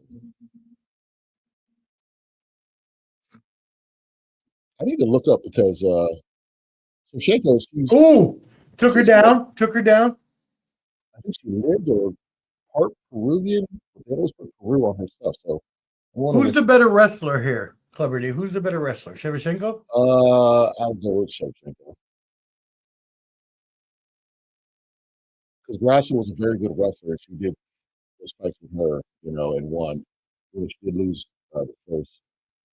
But she's holding her on the ground. They was happy in the second. Now, allegedly, I saw on TikTok that people were doing that, showing the Conor Benn fight. Allegedly, I wouldn't take anything like that, but some people were doing that, showing the fight and their face at the same time on TikTok. So, for people that are trying to watch the fight, I wouldn't say, go to TikTok or anything like that. But some places will let people do that. But you can always just order it. But I would not tell anybody to go to TikTok and search it, because that's just wrong. Copyright. Yeah. We're definitely not showing it on here. Sorry for it. Not getting in trouble for anybody on these comments. No offense. We love you. Yeah, I just got kicked off of OnlyFans for doing the same thing. I was trying to show everybody, how I make sandwiches. And they kind of kicked me off OnlyFans for that stuff. It was crazy. It's ridiculous. What sandwiches were you making? It was a turkey and cheese. I put a little bit of a smoked Gouda on my turkey sandwiches. I like smoked Gouda. Smoked Gouda. You know what I mean? Like doing that, they kicked off OnlyFans. Like what? All right, so we're coming to the middle of to the end of the first round, Clipper D. Yeah, I'll give that first round of Valentina. Weili did look good beginning. I love the George Foreman standing up instead of sitting down. I like that style. She's looking a little tired though, isn't she? Should she be sitting down? It's what it is. She might want to just stand up. Exactly. 2 girls and a guy sandwich. Well, that's a great sandwich right there. Okay, that's being fulfilled.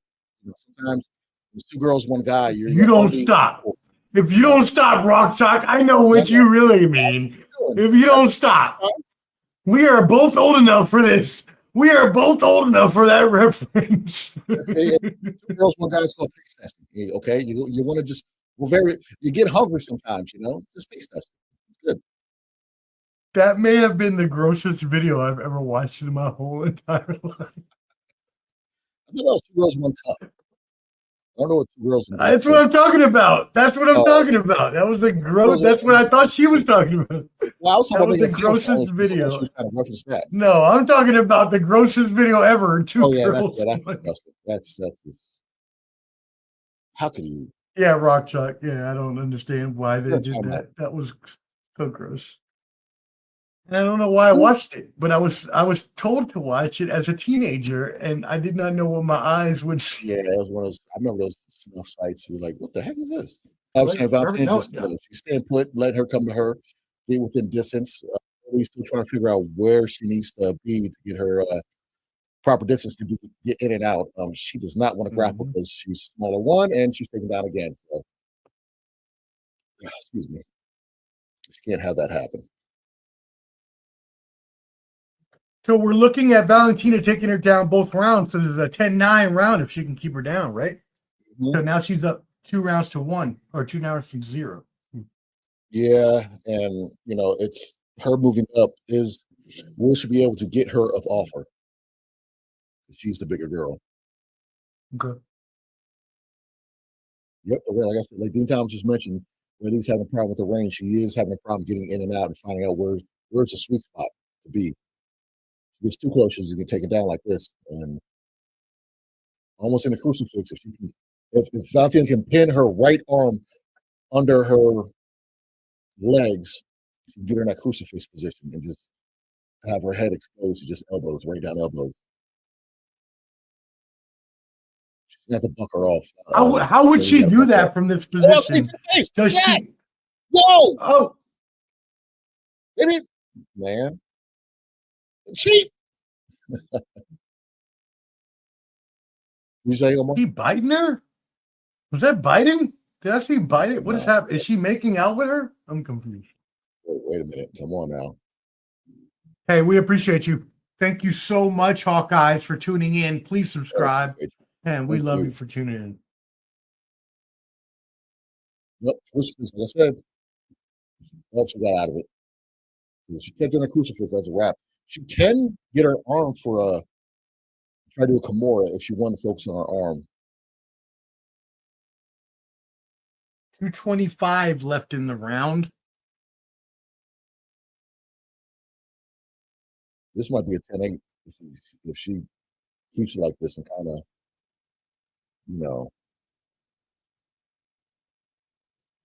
Okay, so Zhang is trying to fight out right now. Clubber D, what are the rules on when you're grappling down in the bottom? What are the rules from the hands on the face? Obviously, you can't poke eyes, but she just had her hand over her whole face. So is that legal? You can have a hand over the face. You can kind of obstruct the breathing. You can elbow. You can obviously punch. You just can't knee him or anything like that. You can do that. But okay. Valentina has a little bit of options she can do. She looks like she wants to. If she gets her leg over her left leg, she'll be a full mount. You can rain down punches. Okay. Now, here's she going. She's going for it. She's going for it. She's got her in full, but without Weili has a couple options. She can try and go for a triangle or an arm bar. Yep, now that's gone. She's in side control. That's where jiu-jitsu, this is like a chess match, where you have to be well-rounded in MMA because, you're trying to counteract what the person is doing to you. And that's why people like jiu-jitsu, because it's like basically like chess. You got to kind of outsmart the person or bait them into a position where you can submit them. And when I said lay and pray earlier, this isn't really lay and pray because she is active on top. I mean, she's raining down punches in advanced position to try to do more stuff. But this is what Sean Brady should have done to Morales: is get him down and get him in these positions where he's not using his advantages on the feet.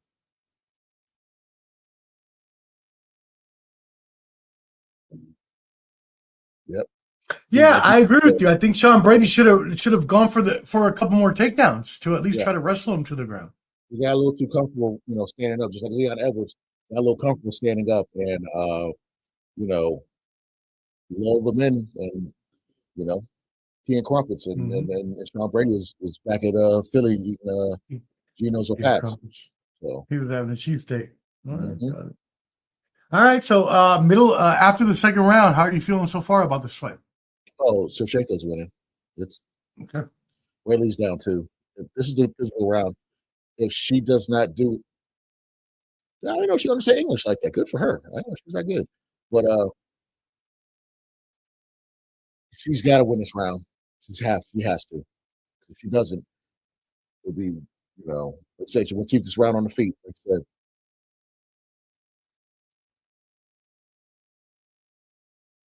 He's giving her good advice. I mean, she doesn't look tired at all. She doesn't look beat up at all. No, So she's just being dominated right now. She's being taken down. Hangman Hooker. Hey, appreciate y'all. Whoever's tapped in right now. Whoever has tapped in, if you guys check that later on. We came in for 10 seconds to 2 minutes to 20 minutes. Appreciate you. If you did a like, we would like even more.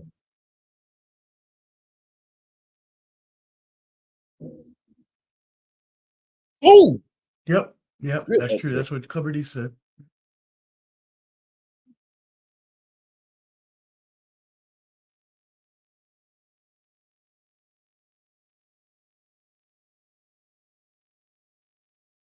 Weili guy, he has to keep his foot on feet. He's bouncing around.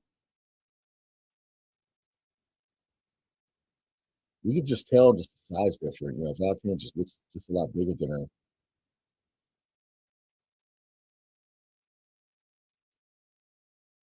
She tried on that one. Valentina, she's turning into my good. Stiff jab. She's getting on that level to where I just can't bet against her or just she's time her. Every time she looks for that kick, she's giving her straight right.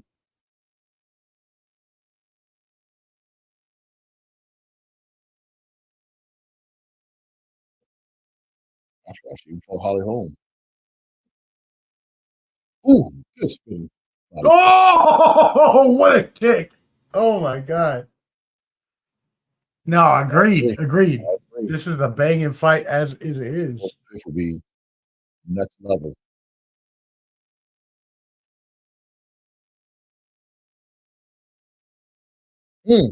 Clipper D, what would happen after? What would happen after this fight, though? What's next for both of these fighters? They've done so much in their careers. Or anything more they can do? Silva is there for Valentina. Silva's she's a beast. She's good. That's what I would love to see. But I mean, it's not much for either or because they are Valentina's 37. Weili is 36. Obviously, they're fighting. I think older women they still kind of keep their level of greatness. Unlike men's kind of taper off. They can still. I mean, it's really up to them if they want to keep fighting or hanging out. Well, Rockchalk says Nunez is coming back. What do you think about that? Yeah, but she's fighting. That's higher weight class. She's fighting Kayla Harrison. That's at 135. Do you think she wins that, or do you think Kayla Harrison wins?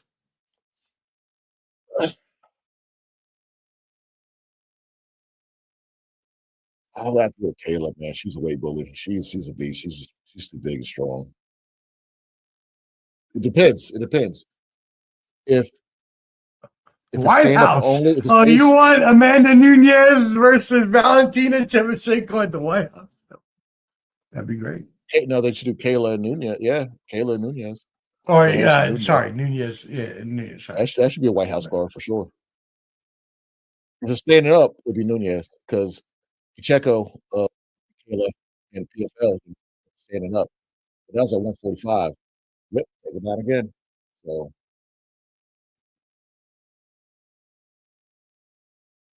Yeah, my bad.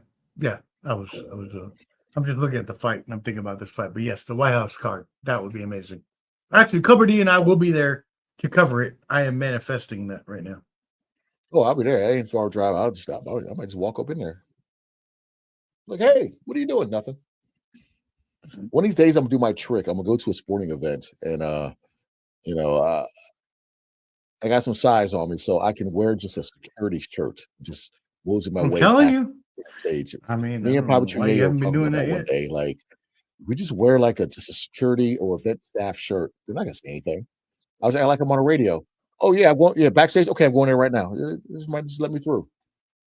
They won't say shit.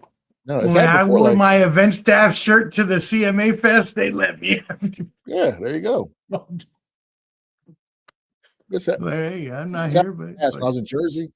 I was visiting homie C Breezy, who's in the Coast Guard. We were out. Where were we? I don't know, some spot over there, Jersey Shore. And I'm wearing, a black polo. I'm chilling outside of one of these bars out there. People start showing me their IDs. I start collecting money. So I'm going in there.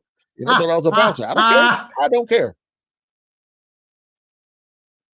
Shout out to what was that bar we used to go to on Virginia Beach? Which one? The Edge?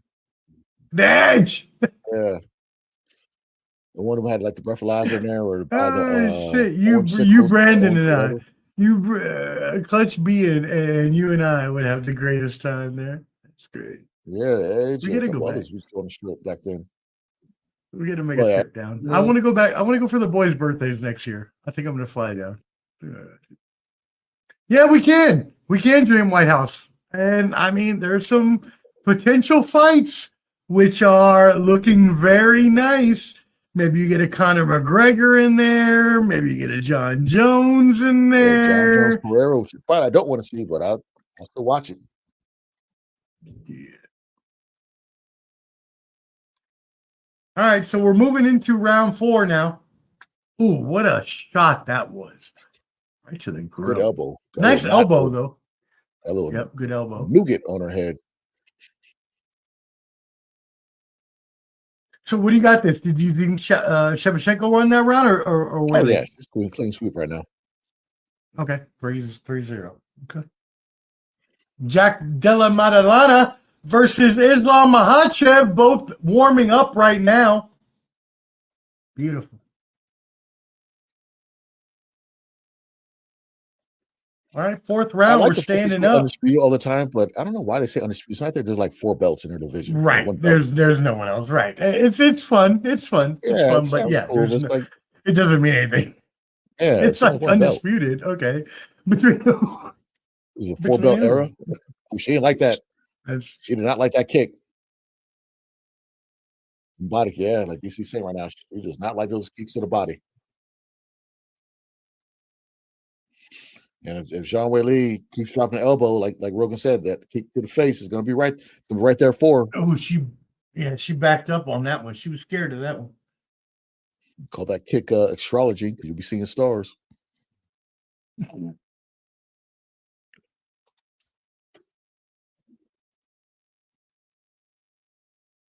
Oh, we getting busy right now. Let's go. No Conor happening? You don't know that. Yes, he's not reinstated. Guarantee you. He's not reinstated. I don't know if he's reinstated yet. Yeah. So if they had a White House card, I guarantee you they would reinstate him very quickly. She tried it. Yeah, my guess with Weili, I should just see. I thought that Valerie's going to her division. I didn't think about that she was coming up. I just went with the bigger person.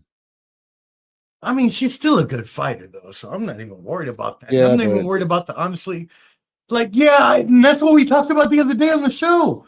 Like, I don't like that when you're a wrestler and you can just take somebody down for 5 rounds. I don't. I want to stand you up if you're not doing nothing. Standing up. If you're not doing nothing, they'll make you stand up. Well, they've kind of tightened up on that stuff where you can't just lay and pray and hold someone down and not advanced position to do anything. Oh, Weili is on her. She's on her bike. She's backing up like a hairline. Well, no. She's going forward.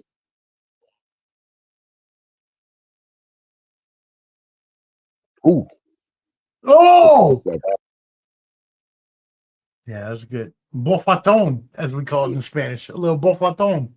Bocatón.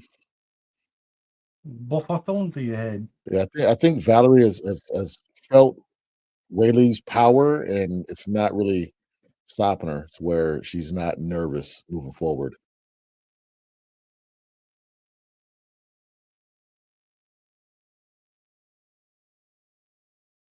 Yeah, I don't think Conor's gonna fight in the UFC anymore. I just don't see it. He's had his chance when he's gonna fight Michael Chandler, but he had that injury, and he's focused on BKFC, and he's talking about running for. Wait, do you ever think he'll fight again then in UFC, or just never again? Oh wow, okay. Maybe BKFC, but I don't think UFC. I mean, after you make $100 million, get all this money, what that will and drive to want to fight kind of leaves you. Well, at least for him. Yeah. No. No doubt. No, it's for everybody. It's for everybody. And if you It's for look at him everybody. in some of I those, was just thinking about that earlier because I was like doing some research on some fighters, and I saw after one fighter had won a championship, and then they just started to like, they're like, well, the thing it with was like, Conor, okay. if you look at him, some of these interviews with BKFC and other stuff, it looked like he's doing some extracurricular activity, putting foreign objects in his body, and I don't think, he'll, function correctly for a fight, or stay away from that stuff too. Have a proper fighting camp and take all those tests leading up to a fight before passing. Says Connor can't fight like he used to. Let's see. Diaz wants Masvidal for the White House. That would be awesome. I'd like that. Yeah, that's a name. I mean, Okay. yeah, exactly. Exactly. I mean, that's a name, but remember that boxing match? I was like, ooh, don't box. They're like Rick Rubin in the corner. A clean sweep. I mean, Weili's looking better avoiding the takedown, but Valentina's, she's sweeping in this fight. Yeah, I wish I would have said Valentina if I. Ooh, another good body. Weili does not like his body shots. I hate that. It looks like neither one of them are worn out either. Like, even though she's getting wrestled down, she still has energy. It's just there's levels and you can't, it's hard to get her up off her. And her being a bigger person, it's hard to do that. If it's nothing going on, it's the ref has to stand it up. But like right now, she's trying to advance position. Some people watching will be like, okay, cool. We'll see how that would chest match on the ground, because not every fight's going to be rock and sock 'em. You know what I'm saying? It's mixed martial arts. It's up to the ref to stand them up if there's nothing going on.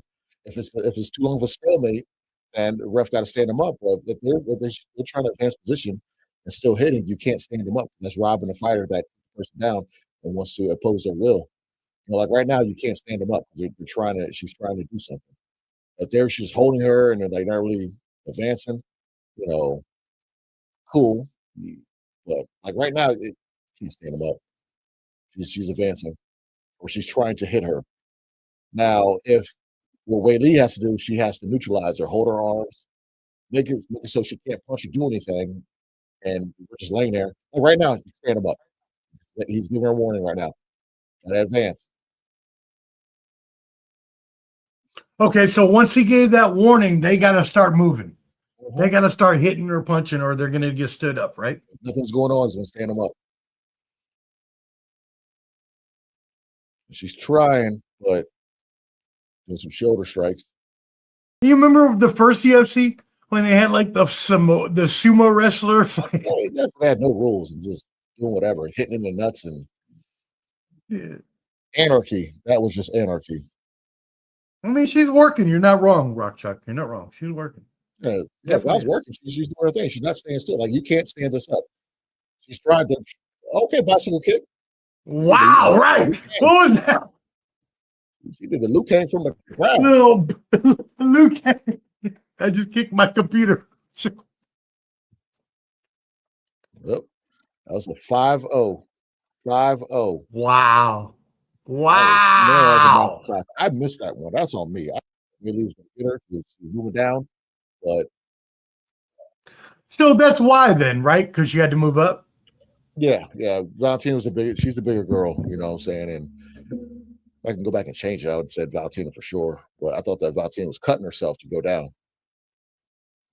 Okay. So yeah, Zhang Weili moved up and she had a lot tougher challenge. Got it. Wow. Yeah. Shevchenko. That's my girl. I love her. She's awesome. Let's go. No, but yeah, you know what though? Zhang Weili for coming up in weight. What a fucking amazing fight though, right? Yeah, she didn't. Those body shots really did something to her. It's that old saying, there's weight divisions for a reason, and I think for this one it kind of proved that. Oh, those seals. She didn't like that body kick. Mm-hmm. But she never looked tired. She never looked like she was like totally defeated.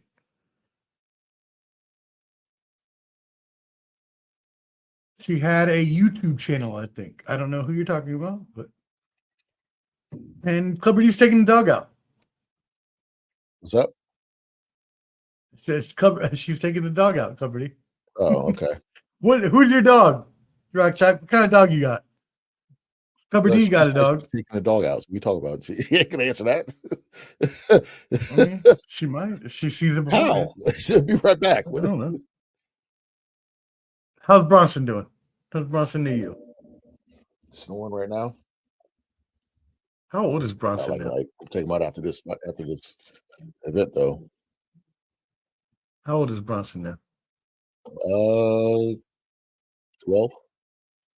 Damn. Like that, yeah. Let's go, Valentina. They do the dance. There it goes. There it goes. Spinneroonie. Drop the belt, hand in the air. Not the Almost main event time, people. Whoever has stuck with us throughout this whole thing, I owe you absolutely a high five. I'm not going to pay you, but appreciate you.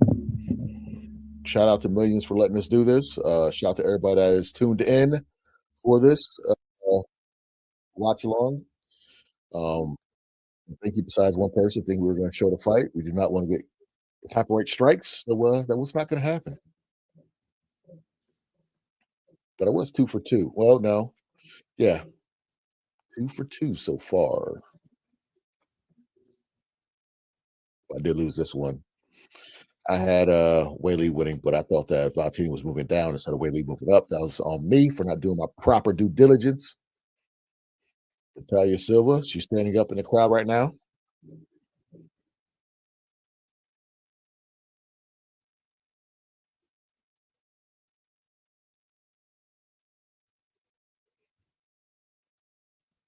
Valentina said, she might fight Nunez again. You never know. Kayla Harrison might move up, fighting that Silva, Blanchard.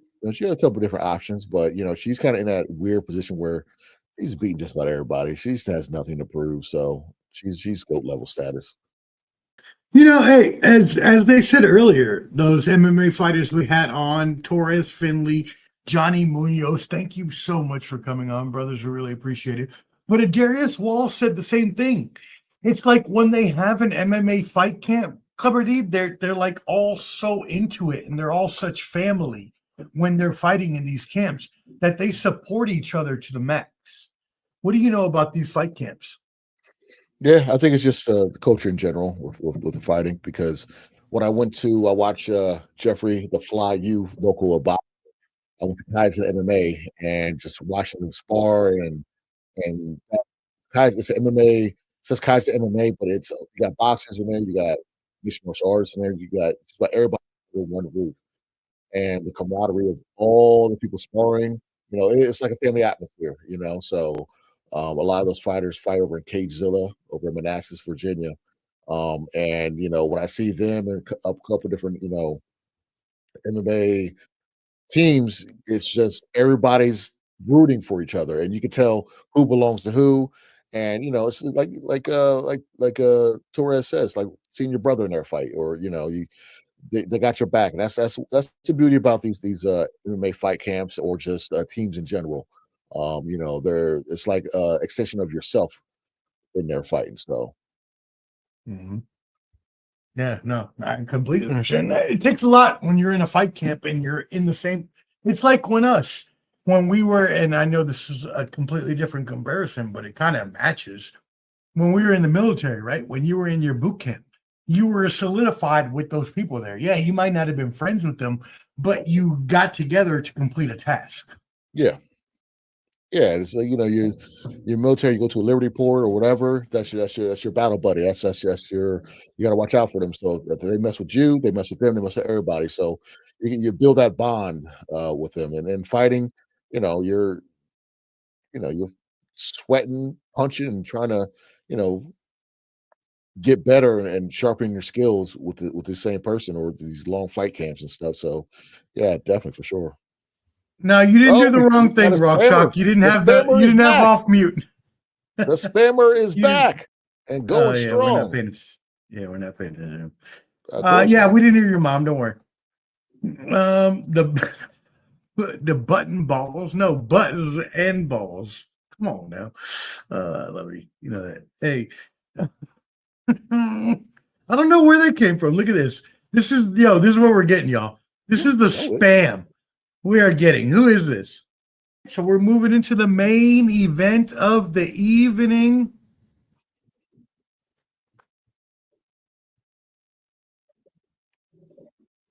Y'all,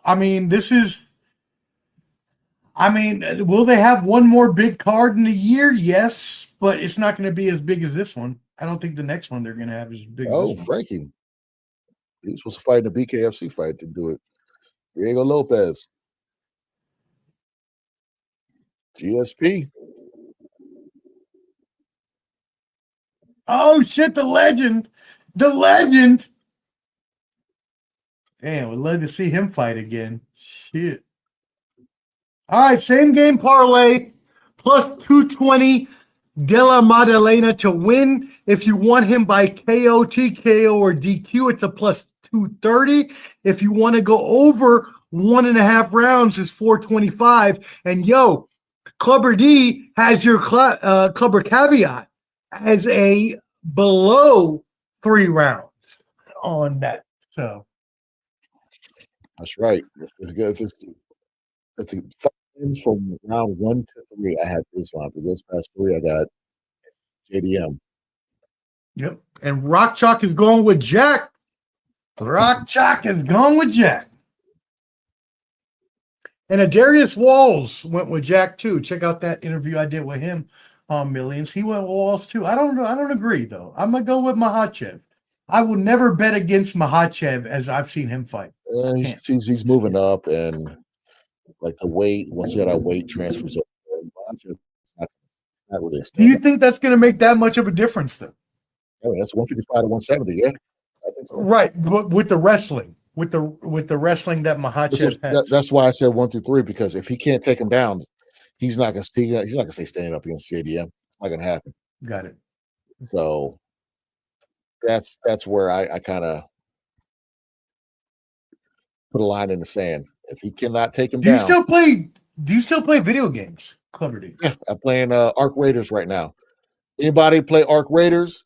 I need help because I'm getting my ass whooped and everyone's shooting, killing me. A video's coming soon on that one. So I did one about Battlefield, and I was terrible at that game. And look here, all you people out there, the game just came out. Why are you on level 50? Okay, it just came out. Have a life. Go out. Look at nature. You should not be that high level on these video games. All right. I'm just trying to scavenger, get my stuff, and do whatever I gotta do. Getting killed every 2 seconds. Because the game it's a cool game. You can scavenge, people can be cool with you, or they can kill you. You know, you're fighting robots. But look here. Can't we band together and stop all the robots? Sick of this, man. Ever since I had my surgery, I had to play video games to do something because I can't hit the gym. You know, I'm almost back. Give me about 2 more months, and I'll be able to lift my arm up. But until then, y'all, look, video So game. my question is, are you yelling at third graders? No, I don't think so. People don't really talk. Okay. I don't play Call of Duty, nothing like that, because I ain't about to have somebody in Okay. Nebraska call me something I don't want to hear. So I don't really play those. Yeah, type of games. right. Exactly. It's usually called like Hell Divers, just more of a team-based game. I play like God of War, one player. I don't really get into video games like that, but I have nothing but time on my hand right now, so I'm playing Arc Raiders. I haven't played a video game in forever. I don't know. You better stop, Rock Chalk. Atari.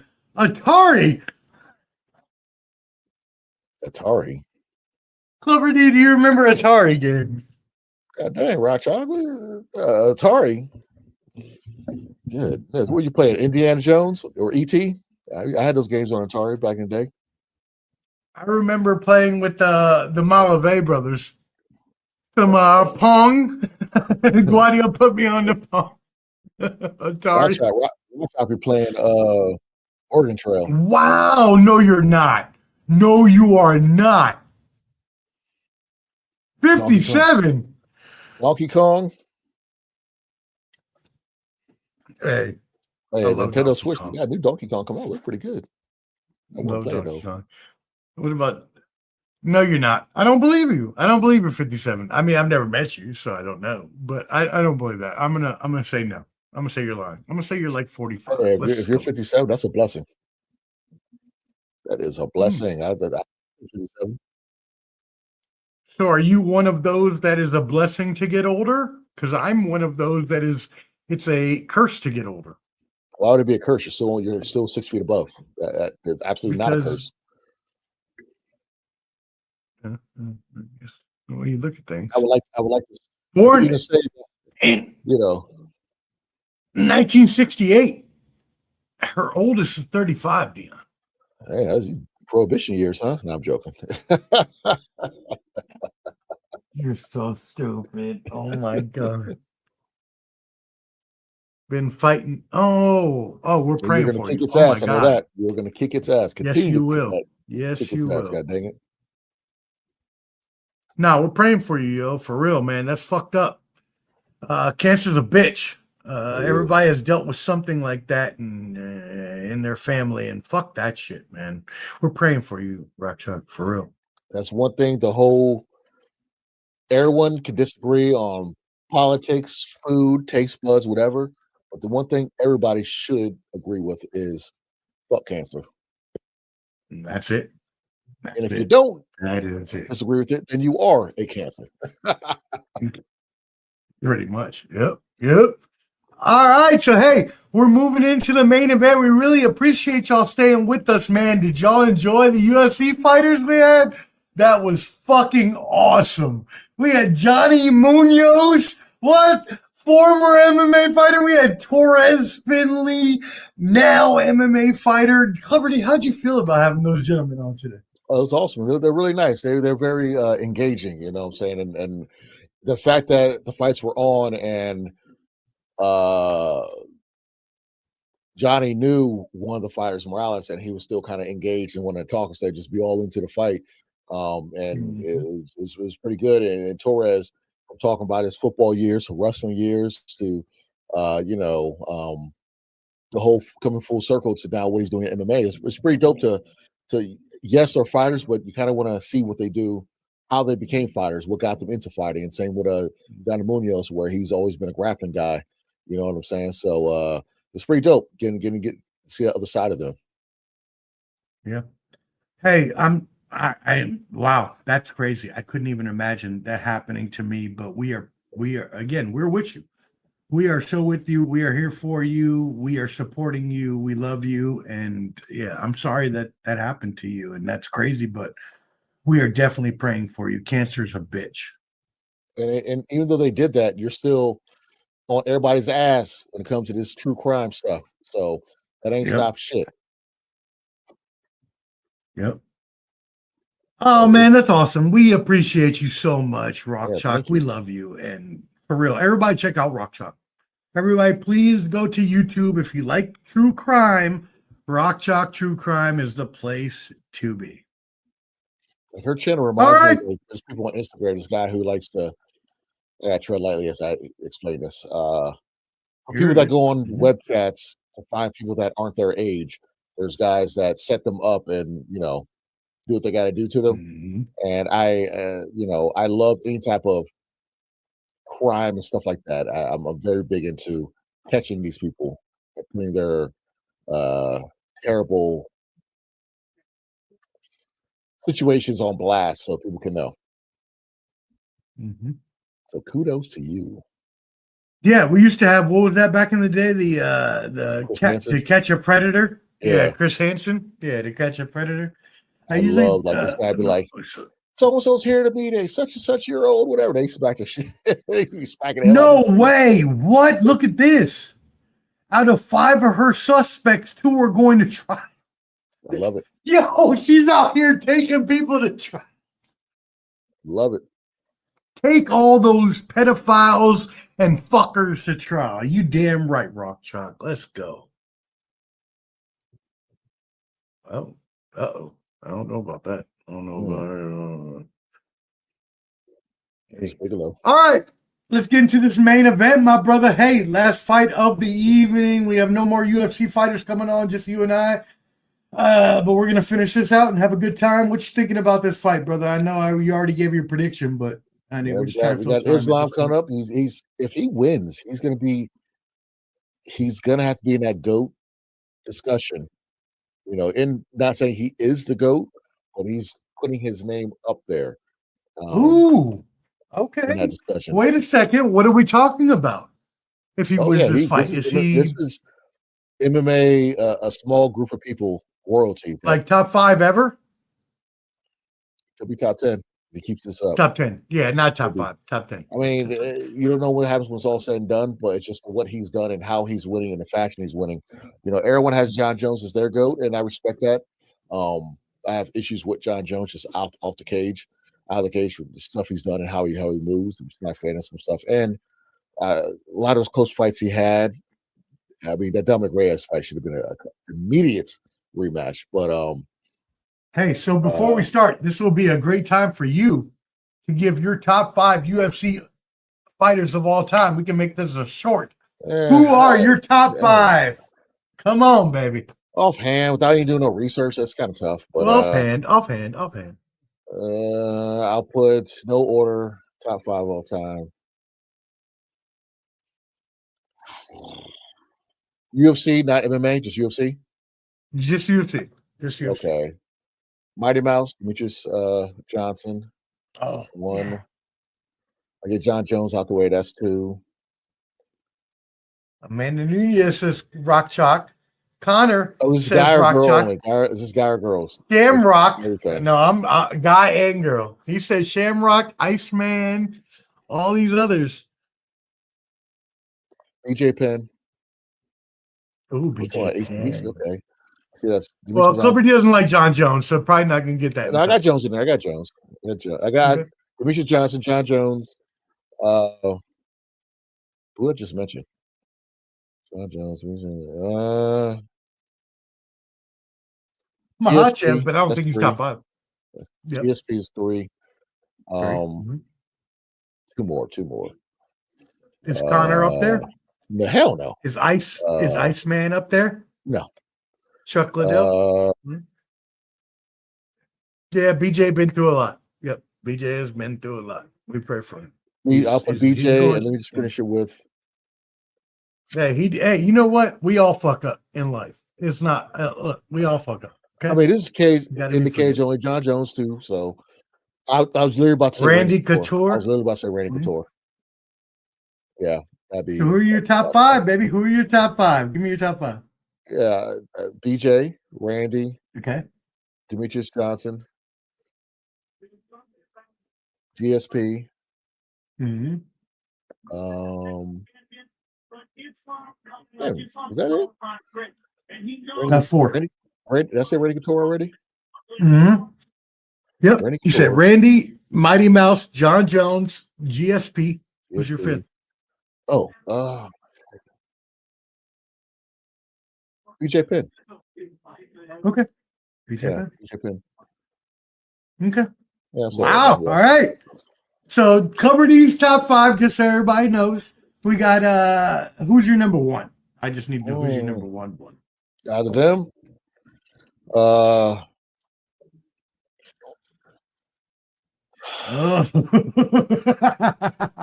everyone's like, "Oh, you didn't put John Jones, man." They got caught with some stuff. Yeah, they're gonna be mad. They're gonna be mad. There's a stipulation. Okay, and that's why I like Mighty Mouse as my number 1 because there's never been any type of stipulations with his fight. Never.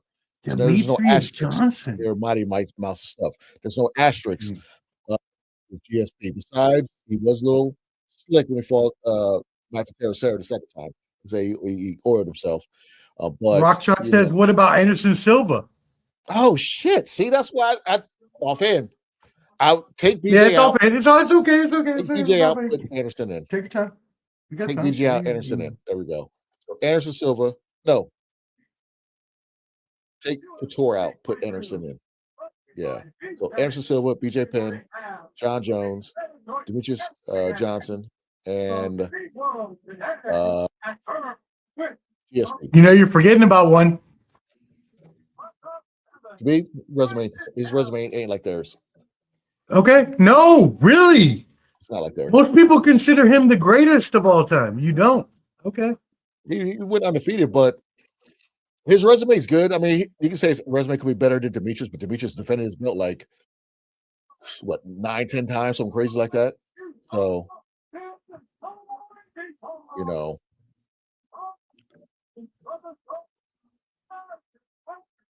I mean, Khabib's up there, but he could be. I don't know offhand. Try not to disrespect. I would see GSP's two division. You know what I'm saying? Even though it's Bisping, but you know he's two division champion. Tim Elliott, he's still fighting too. I think he's still fighting PFL.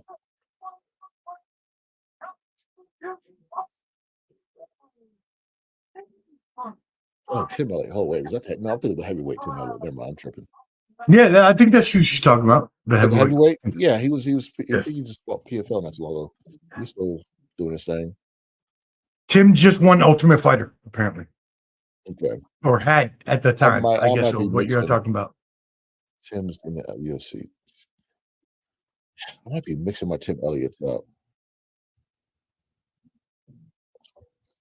Here we go. He looks serious, bro. He looks fucking ready. Islam looks ready. Let's fucking go. Okay. Yeah, we need to my boss. Okay, so I was thinking about the heavyweight guy. Nah. Tim Elliott, he is still in the UFC. He actually won not too long ago. I forgot who he fought. They thought he was going to lose. Maddalena is the Della Maddalena is the JDM. Yeah, for real. JDM is the underdog, bro. JDM is the 245 underdog. This is Islam. I mean, I got nose. Islam in this one. Look at that nose. Oh God, it's just pounded in. Broken. I heard of a side eye with a side nose. Woo. All right. Islam Here we go, baby. Islam's filled Let's out. Go. He's filled Let's go. Oh, Islam is ready, baby. Yeah, it's gonna be rough for Jack. That's right. If Islam takes him down, it's gonna be a long night for Jack. But Jack looks ready too. It's all business. And the baby bit is on, baby. Thank y'all for tuning in. Make sure you subscribe to Ball and Buds. Hit that like button. Hit it. Subscribe to Clubber D's YouTube as well. We got this, baby. Let's go. Oh, Jack's throwing him at it. Jack is showing no fear. He's not scared of him one bit. What's going on, brother? How you doing? Thanks for tuning in.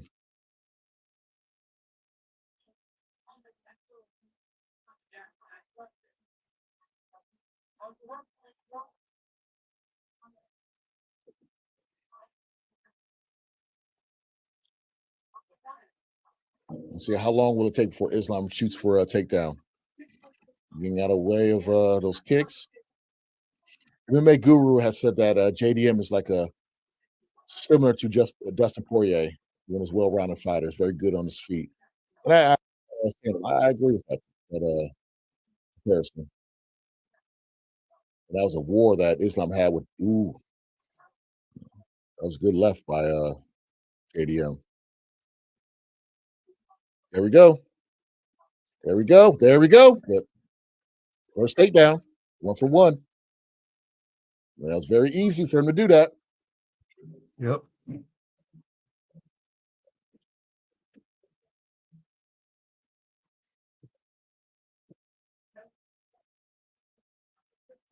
Now let's see if he can keep him down and do what he needs to do on the ground and punish him.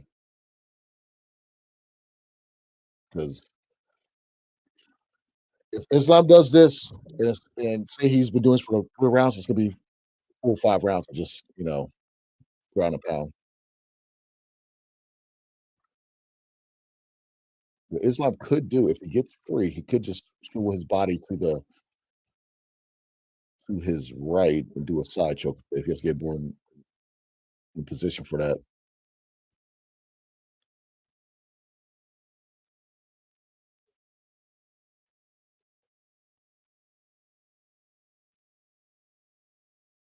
See, Islam's going to hold you down and he's going to punish you. I'm wondering how long they're going to let them do this.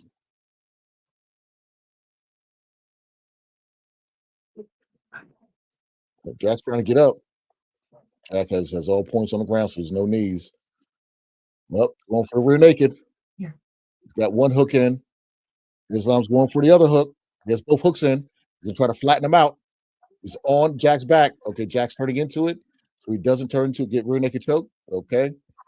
Islam's at side control, still dominating on the ground right now. Jack needs to kind of, he's defending it, but there's not much he can do. Islam's just too skilled on the ground. This is not what Jack wants. No, not at all. Bilal Muhammad. Why didn't Bilal Muhammad do any of this to Jack? He wanted to stand up and fight him, which just wasn't a good idea, in my opinion. Herb won't let them stand up. Well, I mean,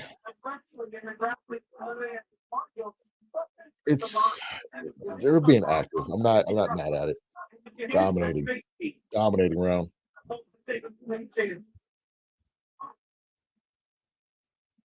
Islam wants to end it up. Going for heel hook. Nope. Oh, bicycle kick. Oh, you can't do that. You can't kick on the face while he's down. Can't do that. Cannot do that. What does that mean? Is that a penalty? What does that mean? Warning him. That should be sometimes a point. A point taken away? Okay. Yeah, you can't kick somebody on the ground. That's why I kind of like the overseas pride rules, when they do all that stuff. Soccer kick, all types of stuff. Oh, hearing an echo from the fight. Must be on ESPN. We don't. I would complain and might give it to you for free. I'll never forget. I'm a Suns fan. It was a Suns playoff game against the Clippers. It was Javante Davis against Mario Barrios. And I ordered the fight and they gave it to me in standard def. And I complained and I was like, hey man, what's going on? I couldn't even DVR it. So they gave it to me for free. So I would complain to whoever you ordered from. Good speed kick, yeah.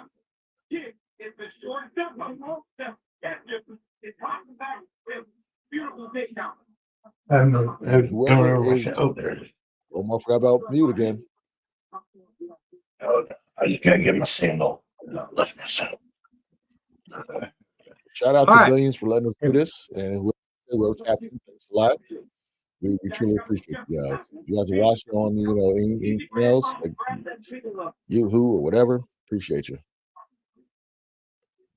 Yep. Make sure you subscribe, Ball and Buds. Make sure you subscribe at Clubber D's YouTube as well, please.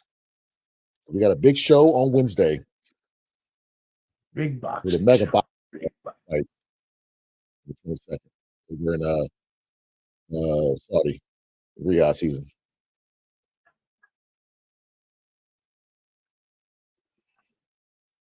I think Islam's gonna want to take him down. I feel takedown coming up. JDM is in range. He's moving forward. Oof. Oh. Ooh. Jack landing on him.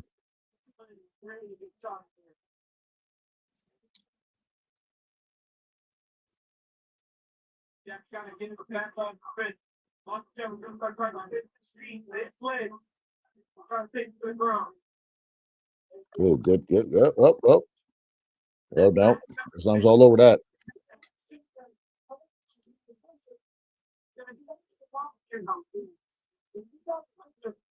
Got him on his back. He's trying to get a over the top of the leg. Ooh, what is this? Jack can try and do the arm bar, but Islam's gonna he's putting his feet down so he can have the position on top and kind of like in the north south. Now he's gonna go to side guard, flatten Jack out. But luckily, Jack's against the cage, so we can use the cage to kind of buck off if we wanted to. but you got somebody on top of you like Islam. You gotta. But you're not allowed to use your feet on the cage, right? You can push off, but you can't put your toes in the cage.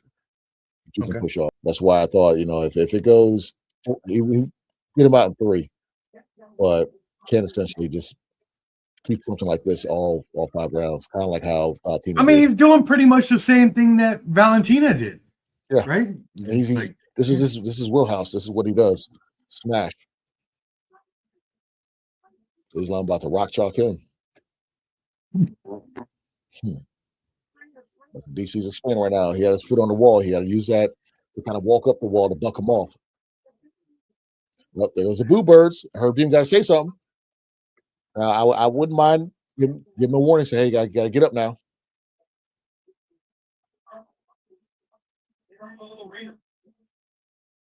Oh yeah, Islam was going to stand with him. I didn't see that. Got a point, Rock Chalk. I think that's all facade. That's all facade. He'll say, yeah, I'm gonna stand up with him, but knowing dang all well, nah, just take him down. Do what you do best. Now Islam got him away from the cage, which is better for him, bad for JDM. JDM trying to hook that leg so he can't advance position. What JDM needs to do is if he can get his arm around Islam, just hold him like a bear hug.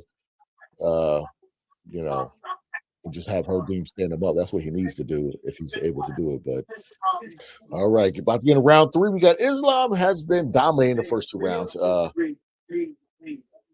And that's the thing, JDM had to stop the takedown, and unfortunately, easier said than done to get somebody with Islam from Dagestan to be wrestling bears and stuff like that. So, y'all in Davos Weili, part 2. Yeah, December 6th. Thoughts and prayers. But I'm going to Puerto Rico, baby. December 10th, I'm going to be at the casino in Cagua. That's shared in 4 points. I got 4 ex-wives over there. I got to send them some money, but whatever. But this is a fucking crazy fight, dude. Yeah, Maddalena's throwing. Jack is turning it on, and he did not like that the leg kick from Islam. Oh yeah, let me talk to Jake Paul in Puerto Rico. We'll have it going on. Oh, nice takedown. Look, they're good for women's boxing. They're good for women's boxing.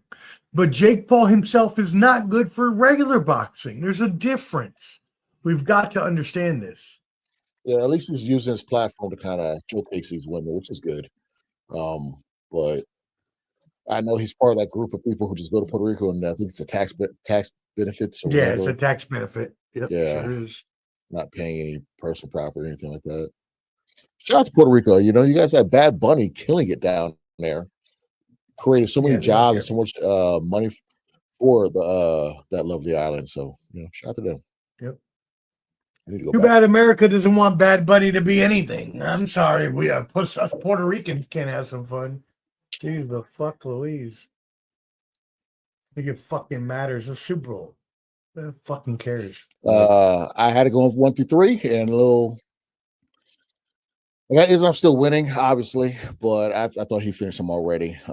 But Jack's not really showing me much as far as he's not fighting back a lot. Jack's not advancing. Right, he's not fighting back, right? Reason why I had Jack winning if it went the distance because Islam couldn't take him down. You heard the Boo Birds. I hear the Boo Birds out. Yep. There you go. Because they don't want to see this. They don't want to just see fucking people on the ground. Watch boxing. Like you can't buy a ticket to watch Islam fight and say, "Oh my God, he's wrestling." What are you doing? That's a good point. That's a good point. That's common sense. No, you can't do that. Right. John Jones is not a knockout artist. He's a wrestler. So what do you? Yeah, no, you're completely Yeah, you're exactly right. Yeah, MMA fans know this, so you don't boo because they're not standing up, rock 'em, sock 'em. No, you appreciate his skill level at wrestling. It's not his fault. JDM can't take him down.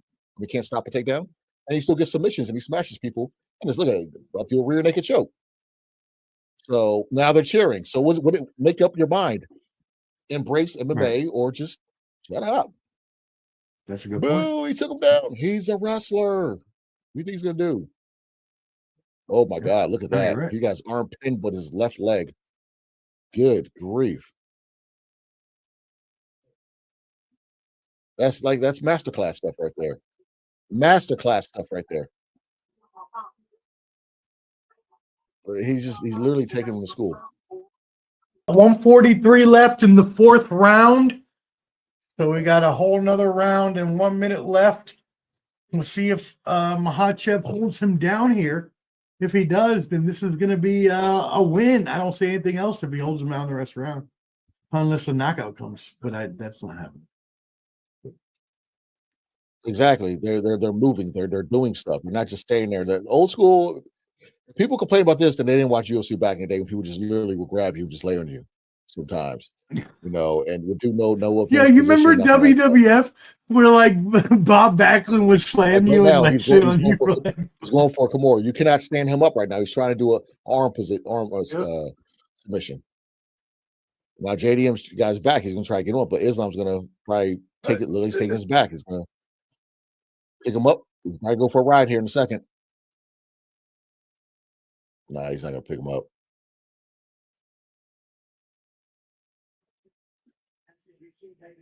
I'm telling you, this is a master class by Islam. He looks defeated. Jack looks defeated. The will looks broken. Here we go. Final round. This is it. The old fifth round.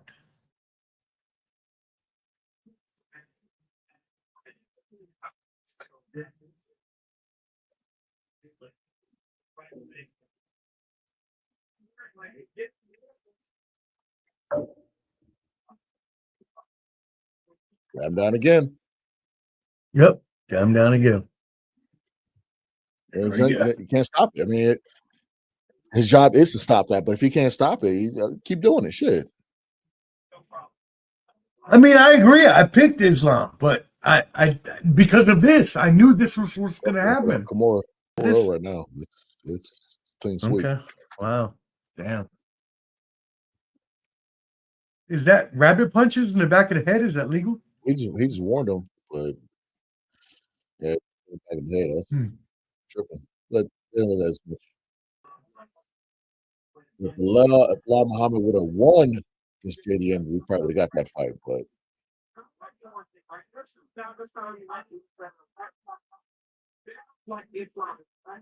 yeah, these guys, it's levels when it comes to wrestling stuff. He was trying for it. That armbar is crucial. That shit was almost crucial. I thought it was great. That was his bicep. He was going for it.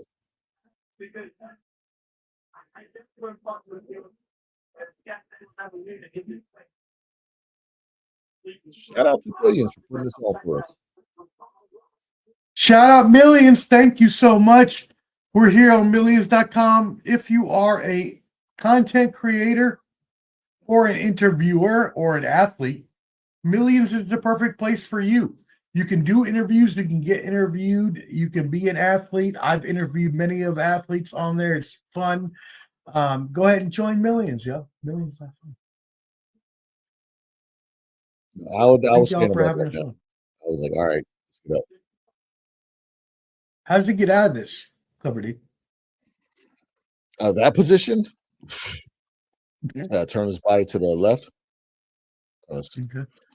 Stop. I see a Darce. Is that? Oh, that's he's going for Darce. He's out the choke. He's out the choke. Oh, he got his leg too. Oh, good. Guys in north south. A little 69 position. Islam almost submitted him. I made it one.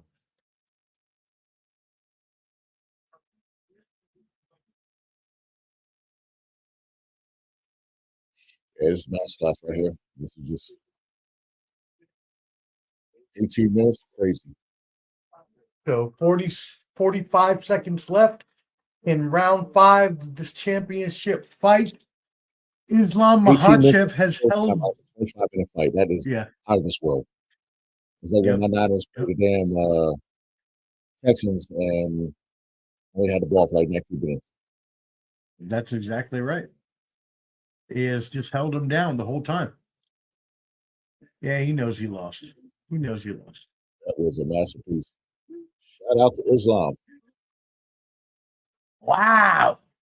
Well, Clipper D, what do you got to say about this before we get out of here tonight, brother? What a great stream. Yeah, this is fun. I hope we can get, do another one. Islam made we witnessed greatness today. He will be in a discussion as that good old GOAT conversation. He keeps us up. We had some good knockouts. We had Edwards. And Brady was pretty knocked out. So, man, all around, I guess this is a solid card, man. Thank y'all so much for tuning in today to Ball and Buds and Millions.co UFC 322 watch party. We really appreciate you tuning in. So we will be there again. Y'all make sure you subscribe to Ball and Buds, BALLANDBUDS on YouTube. There's a handy QR code up there at the top. Subscribe on YouTube at Ball and Buds for sports and entertainment.